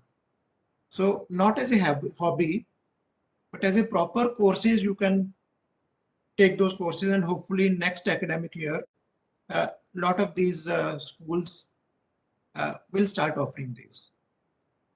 In many universities now, you can do BA, for example, you can do BA History in Gujarat University. Till 2 years, you do regular classroom teaching, and 1 year you can choose to go into being a history guide or museum curator or whatever. So basically, which are proper job roles. So those things will come. So in the two, basically for job seekers and job givers. Now, when we talk to a lot of people, lot of employees, and there have been a lot of surveys by Confederation of Indian Industries, global surveys also, that what do employers look at the potential employee? Interview में वो क्या देखते हैं for नौकरी? Before COVID, the answer was not your degree, not your आपके कितने marks आए. The answer was confidence, confidence, confidence. That was the answer. आप कितने confidence से जवाब देते हो? So the soft skills, they are very important. And now after COVID, again the global surveys have shown what do employers look at the potential employee. And I am sure Harish will sort of agree with me that now the answer is ability to adapt to new situations, ability to unlearn what you have learned till now. Whether you might have done a job for 10 years, so COVID sent you back home. So what do for re-employment, what is looked at? Ability to adapt to new things, ability to unlearn, reskill or upgrade yourself very quickly, and learn new things. So those abilities become important. So for entrepreneurship, also those soft skills, they become very, very important.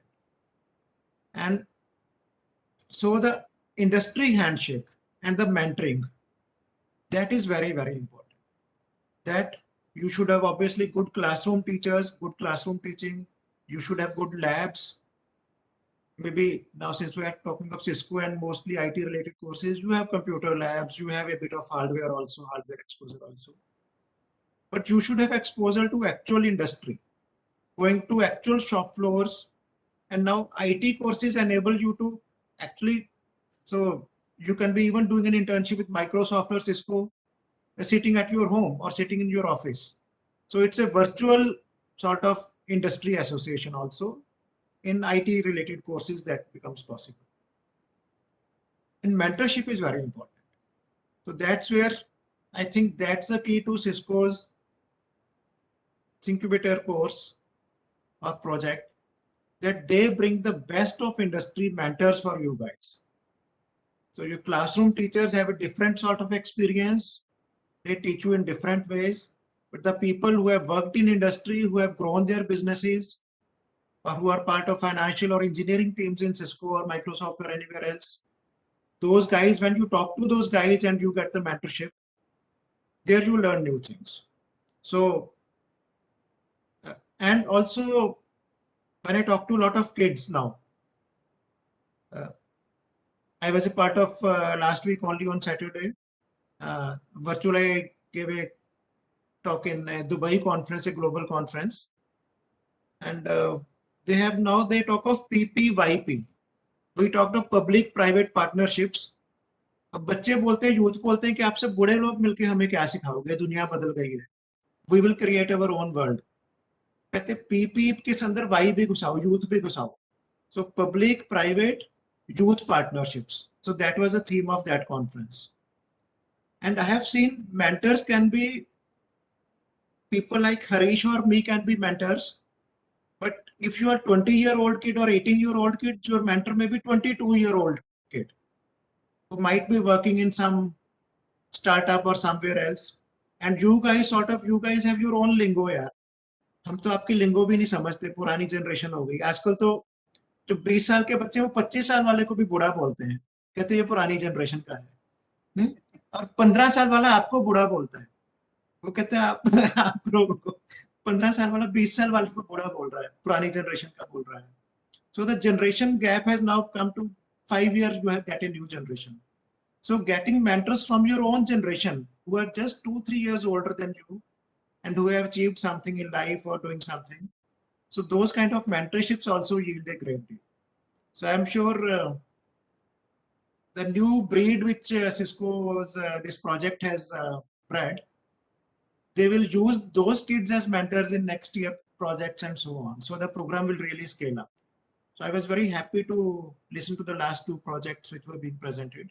And frankly, people of my generation now get highly impressed by the confidence your generation has and the kind of ambitions your generation has.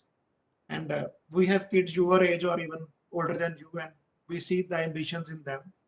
So we feel very confident about the future of the country and the future of the world, that we are in safe hands, that when we become more older 20 years ago, the generation of today, the kids of today would have created a better world than our generation has given to your generation. So Harish was talking of a lot of CSR money. So in this sector, philanthropic money is available in very big ways. We only have to think of good ideas. The money comes from everywhere. The mentorships are available. So every one of our generation, or like I talked, people 2 year older to you, 4 year older to you, they are willing to be mentors. So you should just open your minds and think of this and propagate this idea that the country needs, the world needs, and the society needs both job seekers and job givers. And you have chosen to be on the second path. That's why you guys are sitting here. So my best wishes to you, and government will fully supportive of all the ideas, and we are shaking hands with all the industry, and we guys are there for you. So wherever you need us, the government is behind you, the industry is behind you, the mentors are there. You just put in your hard work, have good ambitions, and do good for society. Thank you so much. Thank you so much, sir. I must say that was just the kind of reassurance we wanted for all these team members. So, and also I must say, we would still love to be mentored by you because aap buddha nahi ho. By the way you spoke, I am sure it was such a funny plus informative speech. We would love to be mentored by you. Thank you so much for that wonderful speech, and extremely delighted and honored to have you, sir. Thank you so much. Let's move on. We'd like to have you stay on for there's a presentation awards announcement ceremony, so we would like to stay on for that. Yeah, Harish, I will probably put my video off after some time because I am meeting some people, but I am all ears. So Yes, my okay. speaker is on. All right. Just for a few minutes. Yeah. This is a few Yeah. minutes. Yeah. I am there. Yeah. Sure. Thank you, sir. Ladies and gentlemen, let me now take this opportunity to announce the top 10 teams. Remember, 150 teams to start off with, over 10 months and hundreds of hours put in, and here we have the top 10 teams that will be seed funded by Cisco thingQbator. And this is the moment they have been waiting for. So please put your hands together, ladies and gentlemen, while I announce their names in no particular order. Sapient Tree, and the team members are Kushal SL, Komala Chenna, and Deepika Varshini. Congratulations. Enable your green window, and the team members are Mathangi Krishnamurthy, Mani Jacob, Aditya NM, and Vijit Kumar. Congratulations. Sublit, making submissions lit is their tagline, and the team members are Pihu Verma, Prithvi Anil Kumar, Rahul Srinivas, Ritesh Sapata, and Spandan Sar. Congratulations, team. Society, and the team members are Prashant Abhi, Kushi Arora, and Samia Goyal. Congratulations, team. Next up, we have Remote Health Monitor, and the team members include Kshitija Madhuri, Hrithik Agarwal, Kabir Singh Shekhawat, Hardik Bishnoi, Swastit Kasturi, and Azam Ali. Congratulations, team. Next up, we have Serenity, the virtual mental health assistant, and the team members include Medha Koppam, Kumar Abhimanyu, Vibha Murthy, and Vaibhav Deepak. Congratulations, guys.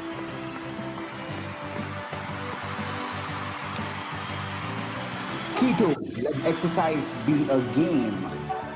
And the team members are Om Divitej and Nikhil Par. Congratulations, guys. Next up, we have Ligam, and the team members include Akash Pratap Singh, Petula Mishra, and Sushant Kumar Roy. Congratulations, team. The next team is Multiplayer Yoga Gameplay, MPYG, and the team members include Vidyabhushan, Puneet Bajaj, Vaibhav Mohanty, Chehak, Jitani, and Shikhar Verma. Congratulations, team. And last but not the least, Team Neurolex, and the team members include Varsha V and Rishabh A. Badaseshin. Congratulations, team.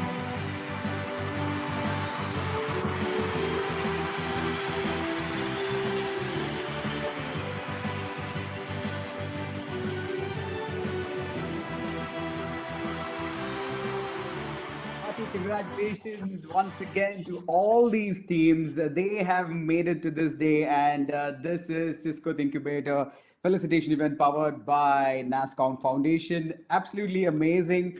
150 teams to start off with, and here we have 10 startups that will be funded by Cisco.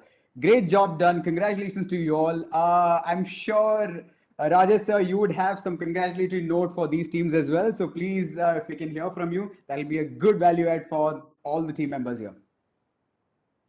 Yeah, I'm very happy to see people working on very diverse kind of projects and coming up with very good sort of meaningful projects. Some of them seem to be really almost marketable. So I don't know what is the situation on that part. So I guess it's prototyping at the moment, and how it scales up, etc. I'm not fully aware, but so my best wishes, and it's always great to work as a team. So whenever we work as a team, 3, 4, 5 kids working together, and in technology, basically जो बोलते हैं ना एक और एक मिलके 11 हो जाते हैं, 3 बंदे हो जाए तो 111 हो जाते हैं, and so on. So the impact of networking is great, and the whole IT sector and the startups, you need a whole network community. So you all guys are very lucky that you have become a part of a network, and whichever later on also after 2 years, 4 years, you have any idea in your mind. So you will find that you have a very supportive community of people who will be able to listen to your idea, guide you, and so on. So Cisco has created a beautiful network on this, and as a government, we are trying to create a network of networks on which we will make some big bang announcement on 25th, coming 25th.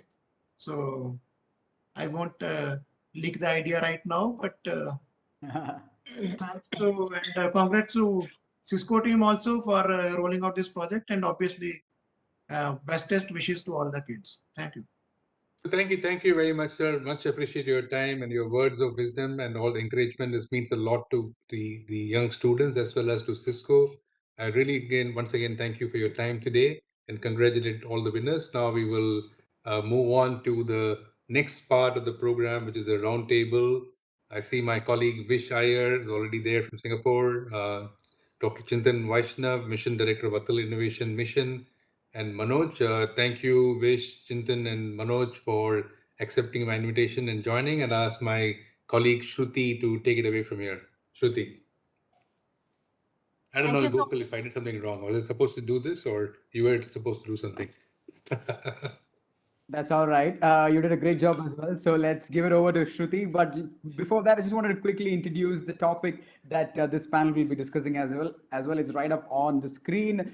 Like I said, we all have wished that we had somebody who told us about entrepreneurship when we were in our college, right? Or at least we wish there was somebody who could guide us in entrepreneurship when early in our career. And that's exactly what today's topic for the panel discussion is going to cover. That is embedding entrepreneurship in higher educations. And super excited for this topic because it's probably the most important discussion that we need to have in this day and age. And we have this esteemed panel and very industry stalwarts, I would say, who will be taking us through, giving us insights into this subject. So Shruti, the stage is yours. Please take it over. Thank you so much, Harish. Thank you, Gokul. Indeed, my privilege to be on this panel today. Very important, a very vital topic that we're going to be discussing this about, and we have the right kind of brains coming in together to talk about this. So I'm sure, we'll have a lot more to take away at the end of this session. So with that, I would like to invite my panelists today. So while we all wish for a lot of good things, so we have Wish with us, Wish Iyer with us. So Wish leads the architectures business for Cisco Asia Pacific, Japan, and China, and this includes all of sales, solution, engineering team. So he's got about 2.5 decades in the fast-growing ICT sector.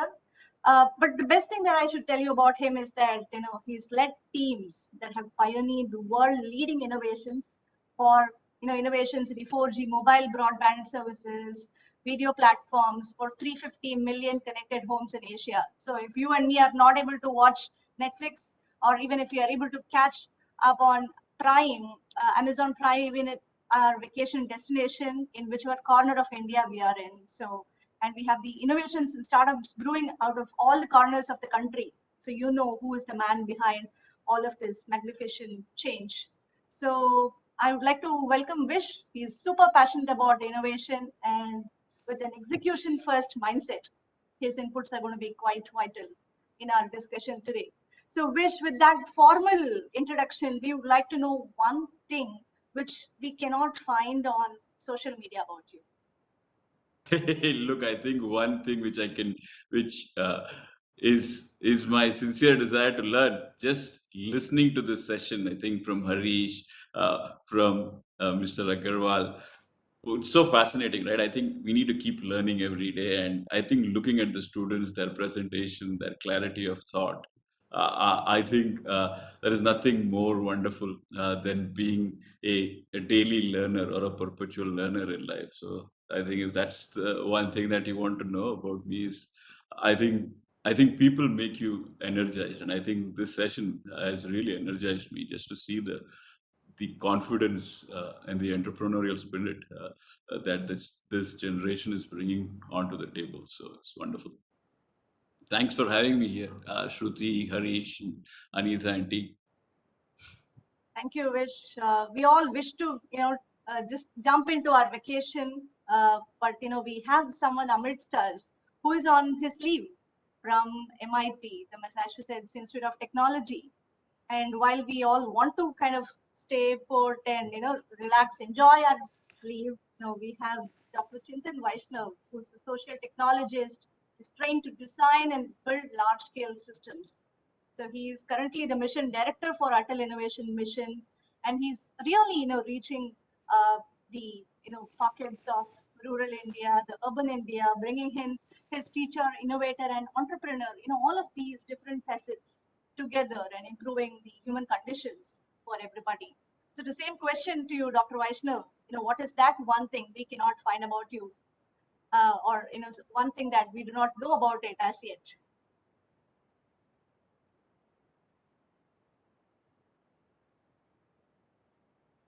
I think you're on mute. You may want to unmute yourself. Okay.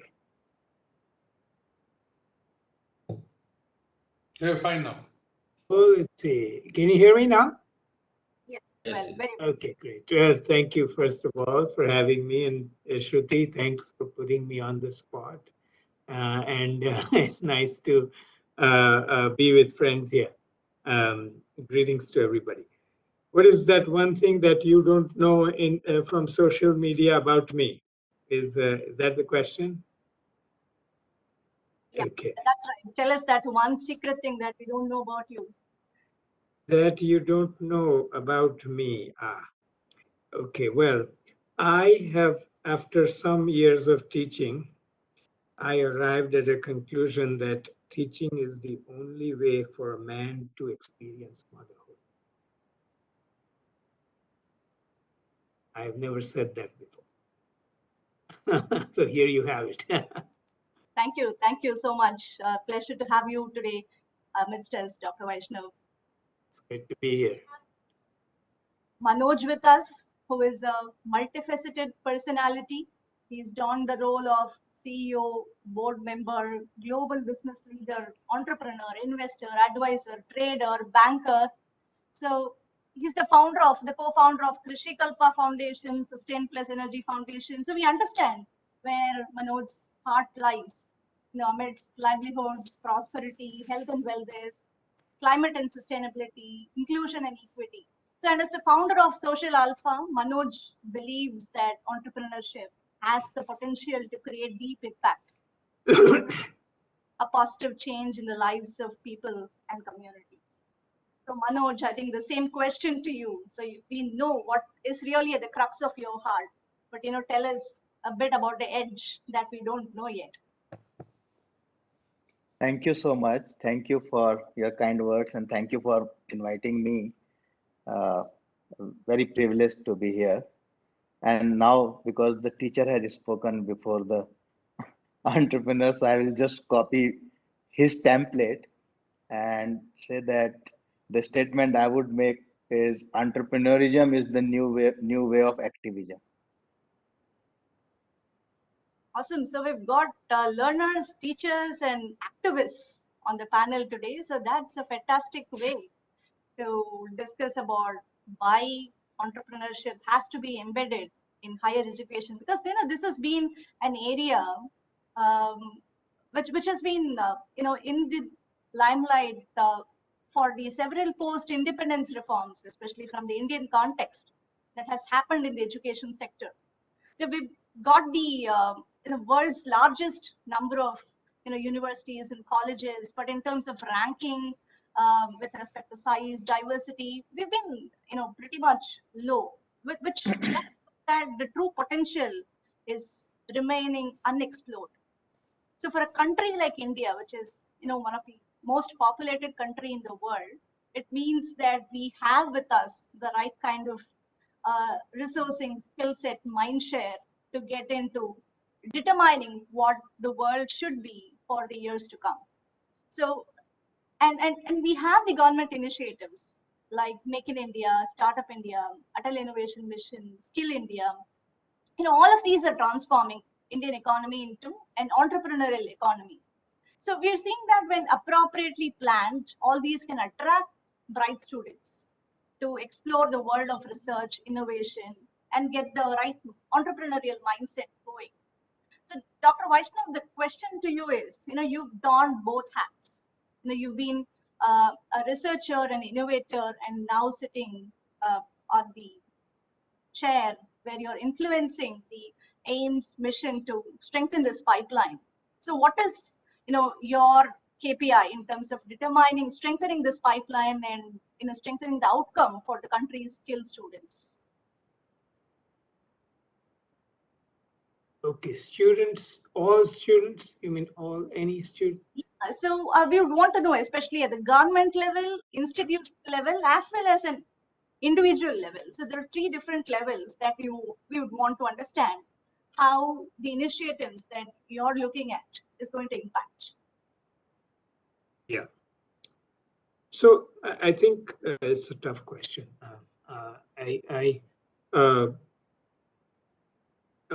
What I do see in as I travel, meet people now, is that the idea of entrepreneurship is beginning to cross an average student's mind. So this is it's at least one feels that they have now thought that there's something like this, I could explore it. So that's good news.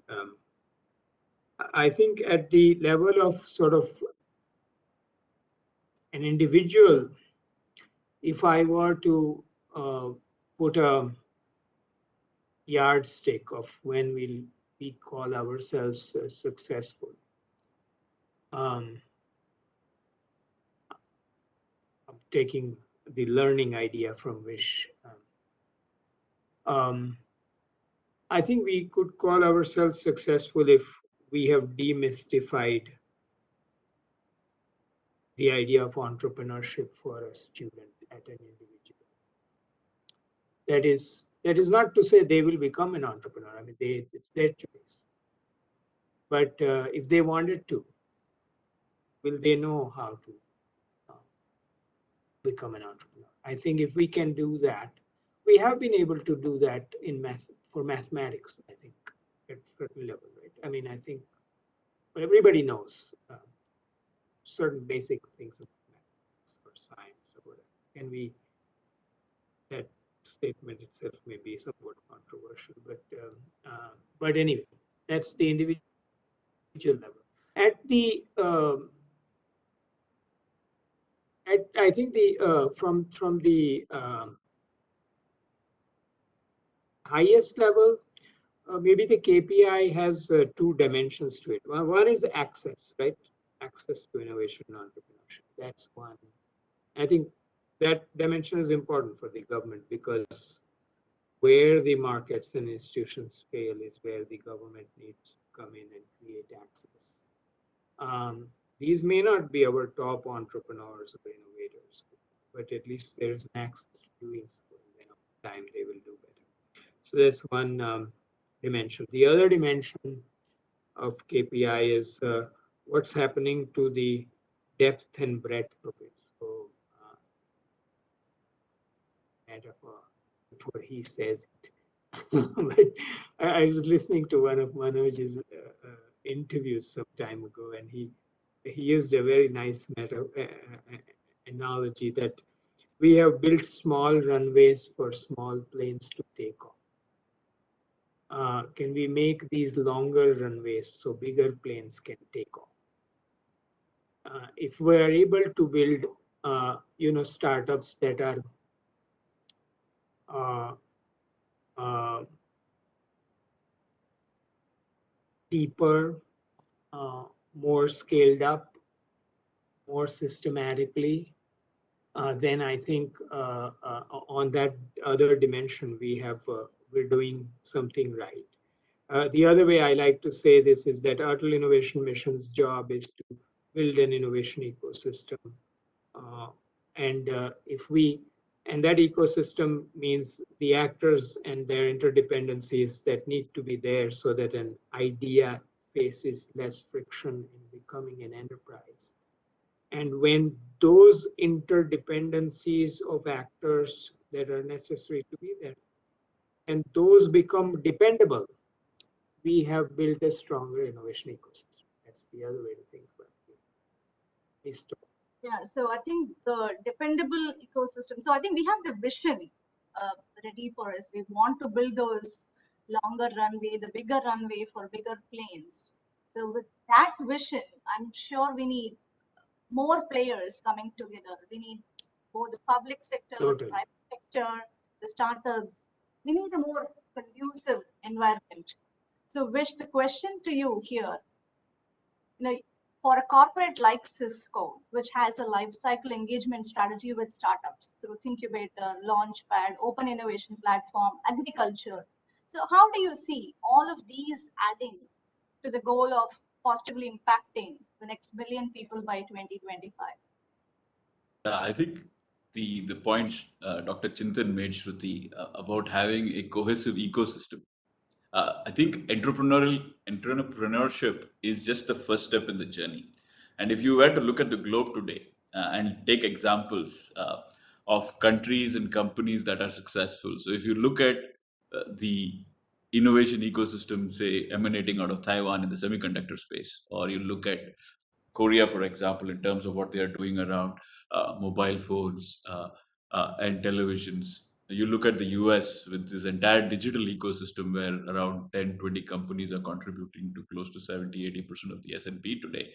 So I think we need a robust ecosystem where you create, like if you ask me in India, if there is one industry where we have significant differentiation, I think in the last 30 years from 1990s in the top 5 ITES companies, which are all growing significantly. So I think you got to really look at industries from the standpoint of, to the point that Dr. Chintan was making, and also the point what Manoj was making is, how do you make this small highways, big highways, and super highways that are differentiated, that are sustainable, and where we have deep technology differentiation, which will ensure that in 5, 10, 15 years from now, we can have many such companies in the top 50, 100 companies in the world. I think that's where I feel the world is moving towards. The big will keep getting bigger. So I feel you really need to build indigenous technology. And if you see what the geopolitical uh, pan out that you've seen in the last 2 years, is you really need to think through your entire ecosystem from a supply chain perspective and see how interdependent it is and how independent it is. So I think those are the things we are really trying to do, is to spur that entire ecosystem, because that's the source for differentiation and innovation in the times to come. So every company, every individual really needs to think through those. And that's how we see the world panning out in the next few years. I know. Got it? So I think we have the big audacious vision for us, and then we have the pretty good ecosystem available, but we need a strong foundation. We need the grassroots to be strengthened enough, and they need to be skilled enough. So Manoj, your organization has been driving this economic growth, social justice, climate action, all of these using the power of entrepreneurship.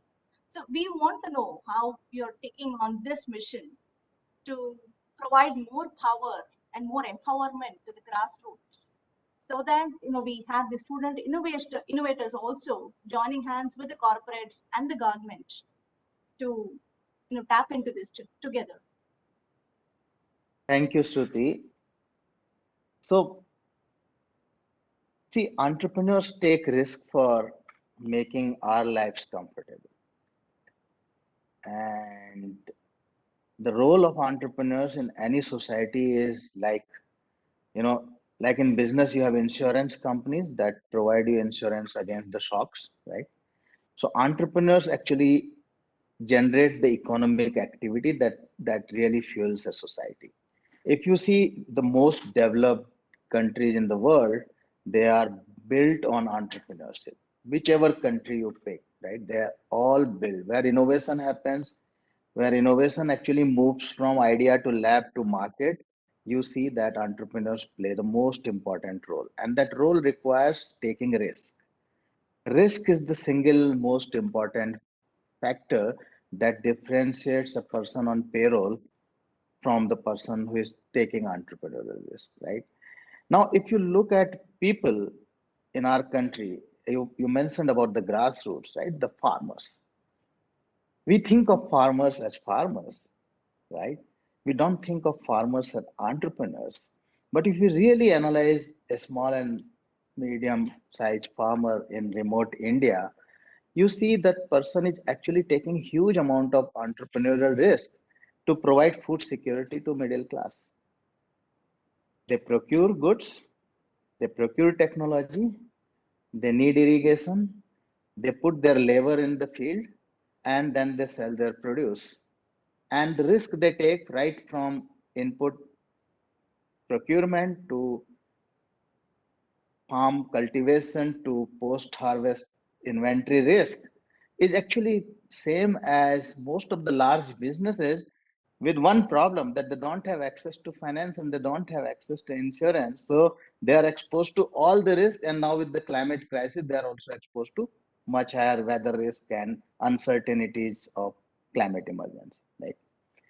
Now, at the grassroots level, all our students who want to work in India's villages or small towns have an amazing opportunity to solve these problems.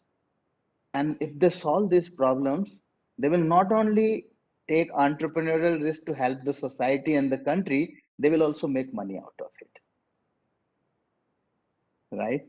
So what we try to do, we work with not only entrepreneurs in Bangalore or Bombay or these hubs where large scale technology based entrepreneurship thrives, that gets covered in media every day with the information of unicorns. We work with them, but we also work with micro entrepreneurs, high school students or senior school students through our partners who work in rural India, for example, FPOs or NGOs, and see if they can do micro entrepreneurship for their local markets. The local markets in a decentralized way give up amazing opportunities to people to build their products and services. And sometimes you will see miracles where someone from a small city like Kanpur, which compared to Bangalore or Delhi may not be entrepreneurial center, creates a D2C company that is now creating waves in India's circular economy. Right? It's called Fool. So the point I'm trying to make that whether you are a small and marginal farmer, you are an entrepreneur, or you are an IIT graduate who has raised the first seed round of $2 million to build an edtech company, you are also an entrepreneur. And all these entrepreneurs in their capacity are trying to solve problems while creating successful and scalable business models. With Cisco, for example, we are running a program called Krishi Mangal, where we are helping agri-tech entrepreneurs to create deployment-ready, scalable solutions in the rural landscape of India. Right? If this program is successful, it will create a playbook that can be used by agri-tech entrepreneurs to actually work with farmers in rural India through farmer producer organizations or cooperatives or even individual farmers, right? So I'll take a pause here, but the point I'm trying to make that our students have amazing opportunity to not pursue the rat race for jobs that will give them 10% increment a year and uncertainty of keeping the job with the mechanization and automation and robotics and singularity of large businesses cornering all the benefits, but become entrepreneurs where they are not only the job seekers, but they're moving from job seekers to job creators. Even if you generate job for 4 people in your lifetime, you have done a much better job than any NGO or any activist. Absolutely. So I think you've kind of busted the myth on whether entrepreneurship is more of an inherently present trait or can it be acquired as well. So you definitely are a vocal proponent that it can be taught as well. But now if we want to actually make this part of the educational system, so Dr. Vaishnav, I came across this publication on the entrepreneurship theory and practice in India, where they had classified 6 obstacles, primary obstacles in the teaching of entrepreneurship in India. The first one was the lack of institutionalization. Second one was the lack of indigenous experience. Third, there is the lack of trained teachers around this. Fourth, we have a very short-term focus on the results itself. Fifth one, there is issue with the pedagogy. And last but not the least, the subject of entrepreneurship has not yet been considered as a core subject. It is still thought of as an allied subject and maybe a good to have, if at all, right? So now, if we want to move away from all of these obstacles and make India the topmost entrepreneurial ecosystem, so how do you think there needs to be a shift? Should it be a tectonic shift in the higher educational institutions, or are you seeing a lot of those in the making already? I see a lot of effervescence in that people are definitely trying to sort of bring entrepreneurship, a learning of entrepreneurship to their campuses, to their academic institutions. So we're going in the right direction. So there's that. I am not. I feel that is certainly happening. But I think the way to solve this problem is to not really look at it from the perspective of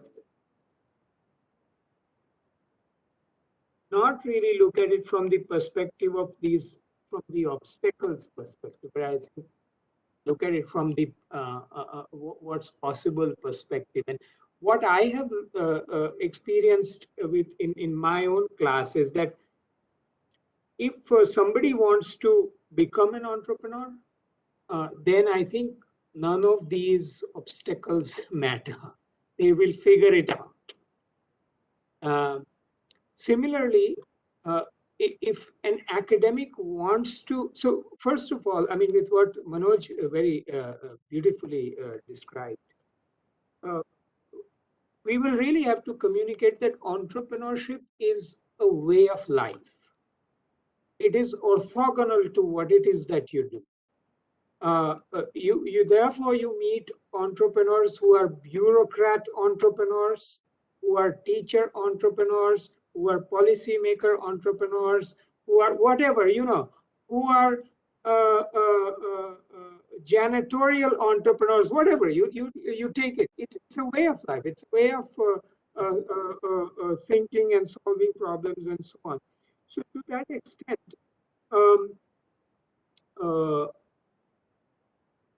I think if we don't need to really sort of be consumed by this idea of obstacles. That being said, I understand that there would have to be a good bit of capacity building to be done, because that is not how we trained our people. And now this new thing is coming our way, and how do we create the capacity? And we're in various ways, training the trainers, making the material available. All of these things will have to happen. But if it was ever easier to learn on innovation and entrepreneurship in this world, it is today, because all of this can be learned. All of it is accessible, So, and where the schemes, we can create scheme after scheme, and I think it will bring its own benefits. But it will only bring benefits commensurate to how much we are willing to sort of make of it. So I totally concur with you that entrepreneurship has to be a way of life. So I'm just going back to Manoj, because Manoj, you mentioned about us having to shift from job seekers to job creators. Now, while this may actually be very realistic in terms of who wants to be an entrepreneur will be an entrepreneur, but there is still that smaller or perhaps a larger segment who wants to be an entrepreneur but doesn't yet have the resources or the inspiration or the skill set to get there. So how do you think we can build that bridge to entrepreneurship for those people who aren't yet there but aspire to get there sooner than later? That's a great question, Shruti. Thank you for actually asking this question, because this is the core of, in any society, who is being worshipped, who is being treated as a hero, right? we need to start celebrating entrepreneurship as a society, right? When I was growing up, like my parents would expect that I would either become an engineer or a doctor, or or write IAS to become a bureaucrat, right? So what are the aspirations of the society? They reflect, like today, if my kids ask me, I will probably tell them do whatever you like to do, right? So we need to see that every individual is different and they have certain skills that they can use, right? So some people study medicine and then work in government, while some people do private practice. They are all, chasing certain goals. But when it comes to entrepreneurship, and believe me, when I say that going forward we will have to have more entrepreneurs because jobs are not going to be enough, right? And this is the reality, right? Reality of the world, that not many, very few people will have to generate job for a large number of people. So entrepreneurs give us that optimism. And as the, your question about how do we facilitate and increase this, like, so for example, government does it through policy making, right? Good policy making leads to promotion of institutions like what Chintan has, right? Where your objective is to encourage and promote entrepreneurship at scale.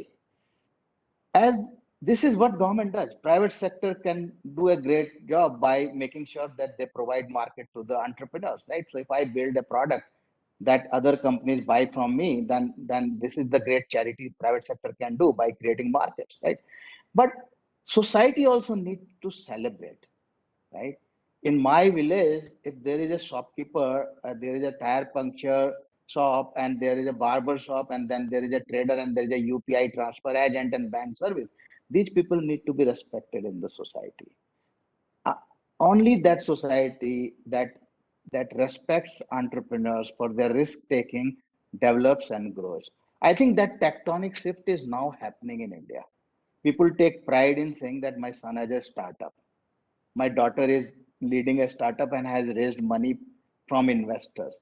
These conversations are becoming part of India's middle class conversation, but they have not yet become part of a majority of population in India, right? These conversations are happening in Delhi and Bangalore, but these conversations need to happen in Jabalpur and Jodhpur, right? I'm very proud to say that we have startups in places like Jodhpur and Kanpur. But what about the blocks, talukas, and villages, right? Celebrating the spirit of entrepreneurship will take us way ahead, and all these students who are, today experimenting with entrepreneurship will consider this as a very viable and very nice option for building their careers and building their life goals. That's what I So I would say. think huge shout out to all of those people who have ideated and been part of that cream sector, who actually raised beyond that boundaries today. Because totally it's just not about celebrating successes. We need to celebrate a lot more of these failures as well, because they'll learn much more in that process of getting through the tenets of entrepreneurship. So Vish, you have been an integral part of thingQbator since its early days.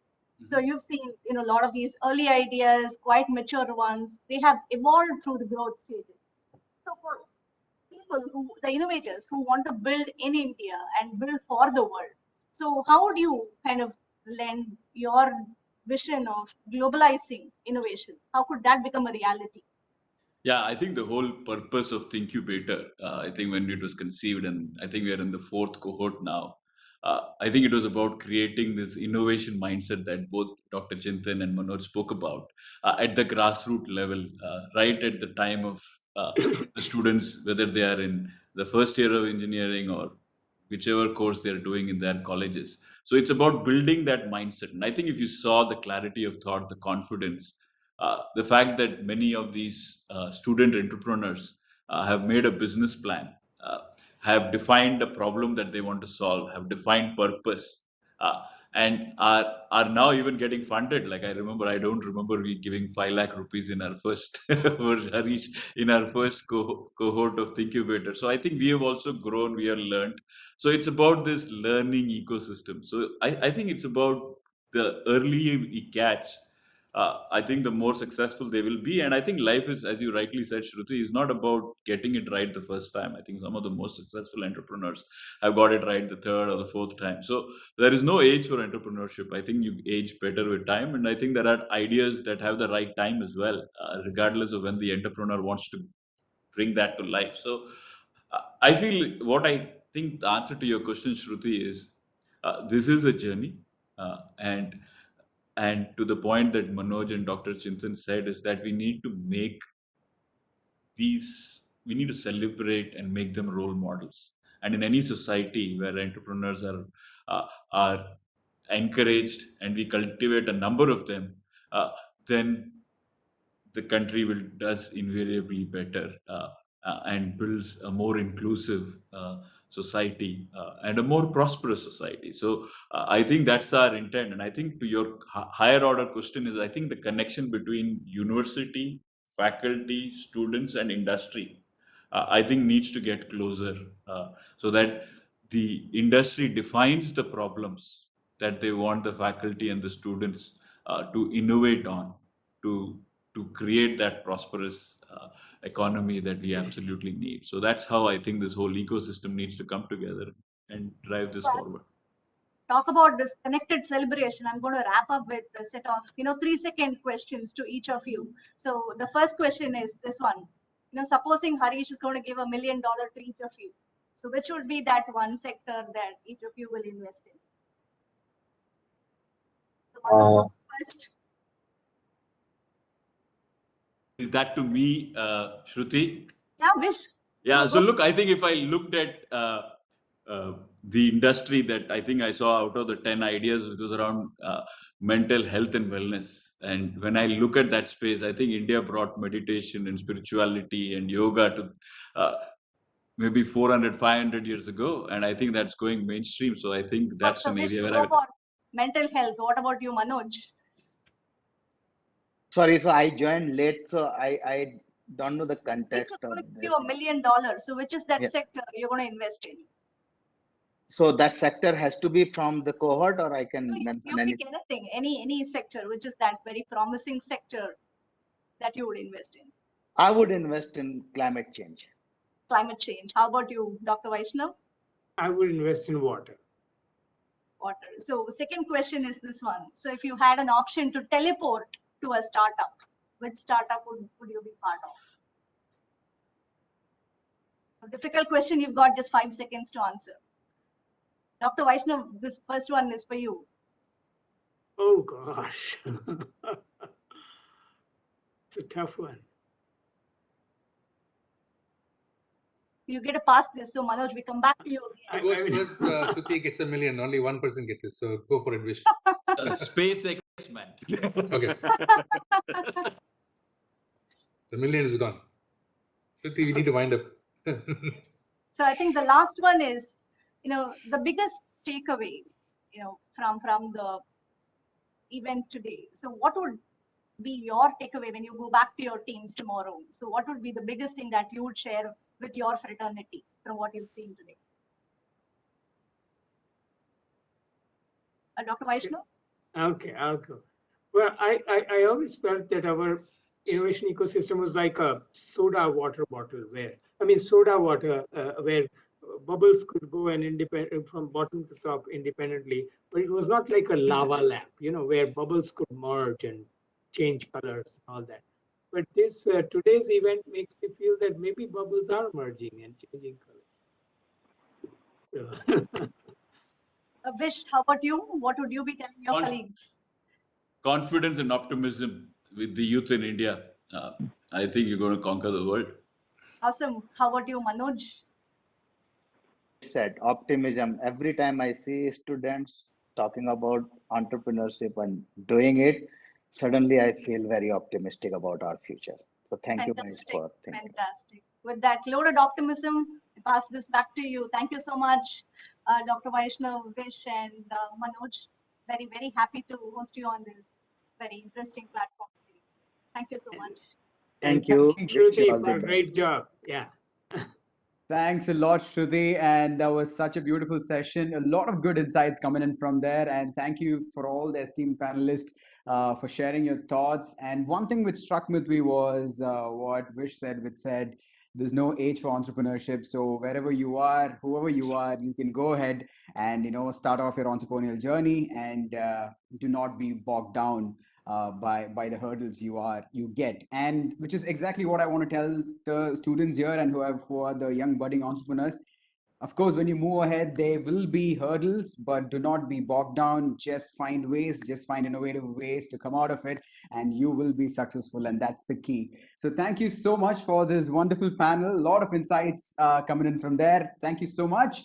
As we move on, I want to make a quick announcement that if you have an idea, for all the viewers and who are students who are watching this, if you have an idea that concerns technology or social impact, or in fact both, then stay tuned because Cohort 5 is around the corner. We're starting this January, and you could be one of these teams in the stands for the Felicitation event next year. So do not miss and watch out for the updates from NASSCOM Foundation. Cohort 5 is around the corner. So with that, I would like to move on to the next segment, which is what the most exciting segments, I would say, for all the participants, because now it's your time to be involved in this show. Like I said in the beginning of the show, we have a quiz coming up and a lot of exciting prizes to be won as well. So what you see on your screen is a link to that quiz, and you also have the QR code. So the participants and the viewers, you can take part. You can hit this link on the browser, or you can just scan this QR code, which will directly take you to that quiz. So let me tell you that the first 5 people to score maximum points or get the correct answers, and also the people to do maximum courses on the website will be rewarded in a few days. So hurry up and participate. And the link will be open for the next 10 minutes while will be moving on. So please take a screenshot of this, or in fact quickly scan, and you can get directly into the quiz. Remember, you should also get the answers right. At the same time, you should also have done maximum courses on the website. So if you have not done any courses, do not worry. We have 3 more days to finish all those courses. So we have a weekend coming up for all the students. So go ahead, take maximum courses and get all of these answers right, and you will win exciting prizes. And I must say it's exciting because it's really exciting, guys. So go ahead and take it. So that was the quiz time. Now, let's move on to the last part of the event. It was been a wonderful event. I must say this because a lot of brilliant ideas coming in, and also we had a panel discussion. We had Rajesh Agarwal, give his beautiful speech there as well. So, and it's never easy to put together such a big event, and we have to thank a lot of people. So to do the honors, let me now invite the business mentor for these teams from NASSCOM Foundation, Mr. Vemuri Ramana. If you're around, I'm sure you want to thank a lot of guys here. So please, over to you, Vemuri. Thank you. A very good evening, and may I dare say, what an event we have been a witness to. It was rightly said that passion is a valuable currency, and we have no doubt been witness to accelerating levels of passion in each of the students' presentation here today, isn't it? All this has been possible only due to the guidance, encouragement, efforts, and hard work at multiple levels. Let me start this by thanking Sri Rajesh Agarwalji, Secretary, Ministry of Skill Development and Entrepreneurship. Your presence, sir, aptly denotes how important these programs are for the progress of the nation. We are grateful to our panelist, Dr. Chintan Vaishnav, Mission Director, Atal Innovation Mission, Vishwanath Iyer, Vish, Vice President, Architecture, Cisco APJC, Manoj Kumar, Founder, Social Alpha, and Shruti Kannan, Head Cisco Launchpad, for the wonderful insights. I'm sure all here have some takeaways from that session and from the address of Anil Kumar, Vice President Engineering, Cisco India. Thank you, Anil.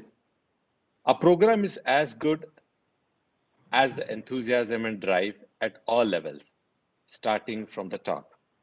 We thank Harish Krishnan, Managing Director and Chief Policy Officer, Cisco India, for his unstinted support to this program over the years. Thank you, Harish. We also thank Nidhi Bhasin, Chief Executive Officer, NASSCOM Foundation, for the continued support and ensuring that we invest the best possible resources to keep the program going seamlessly.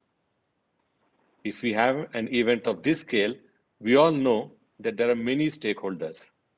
We first thank the Cisco stakeholders, namely the entire Cisco CSR team here, for being the torchbearers for this program for so long.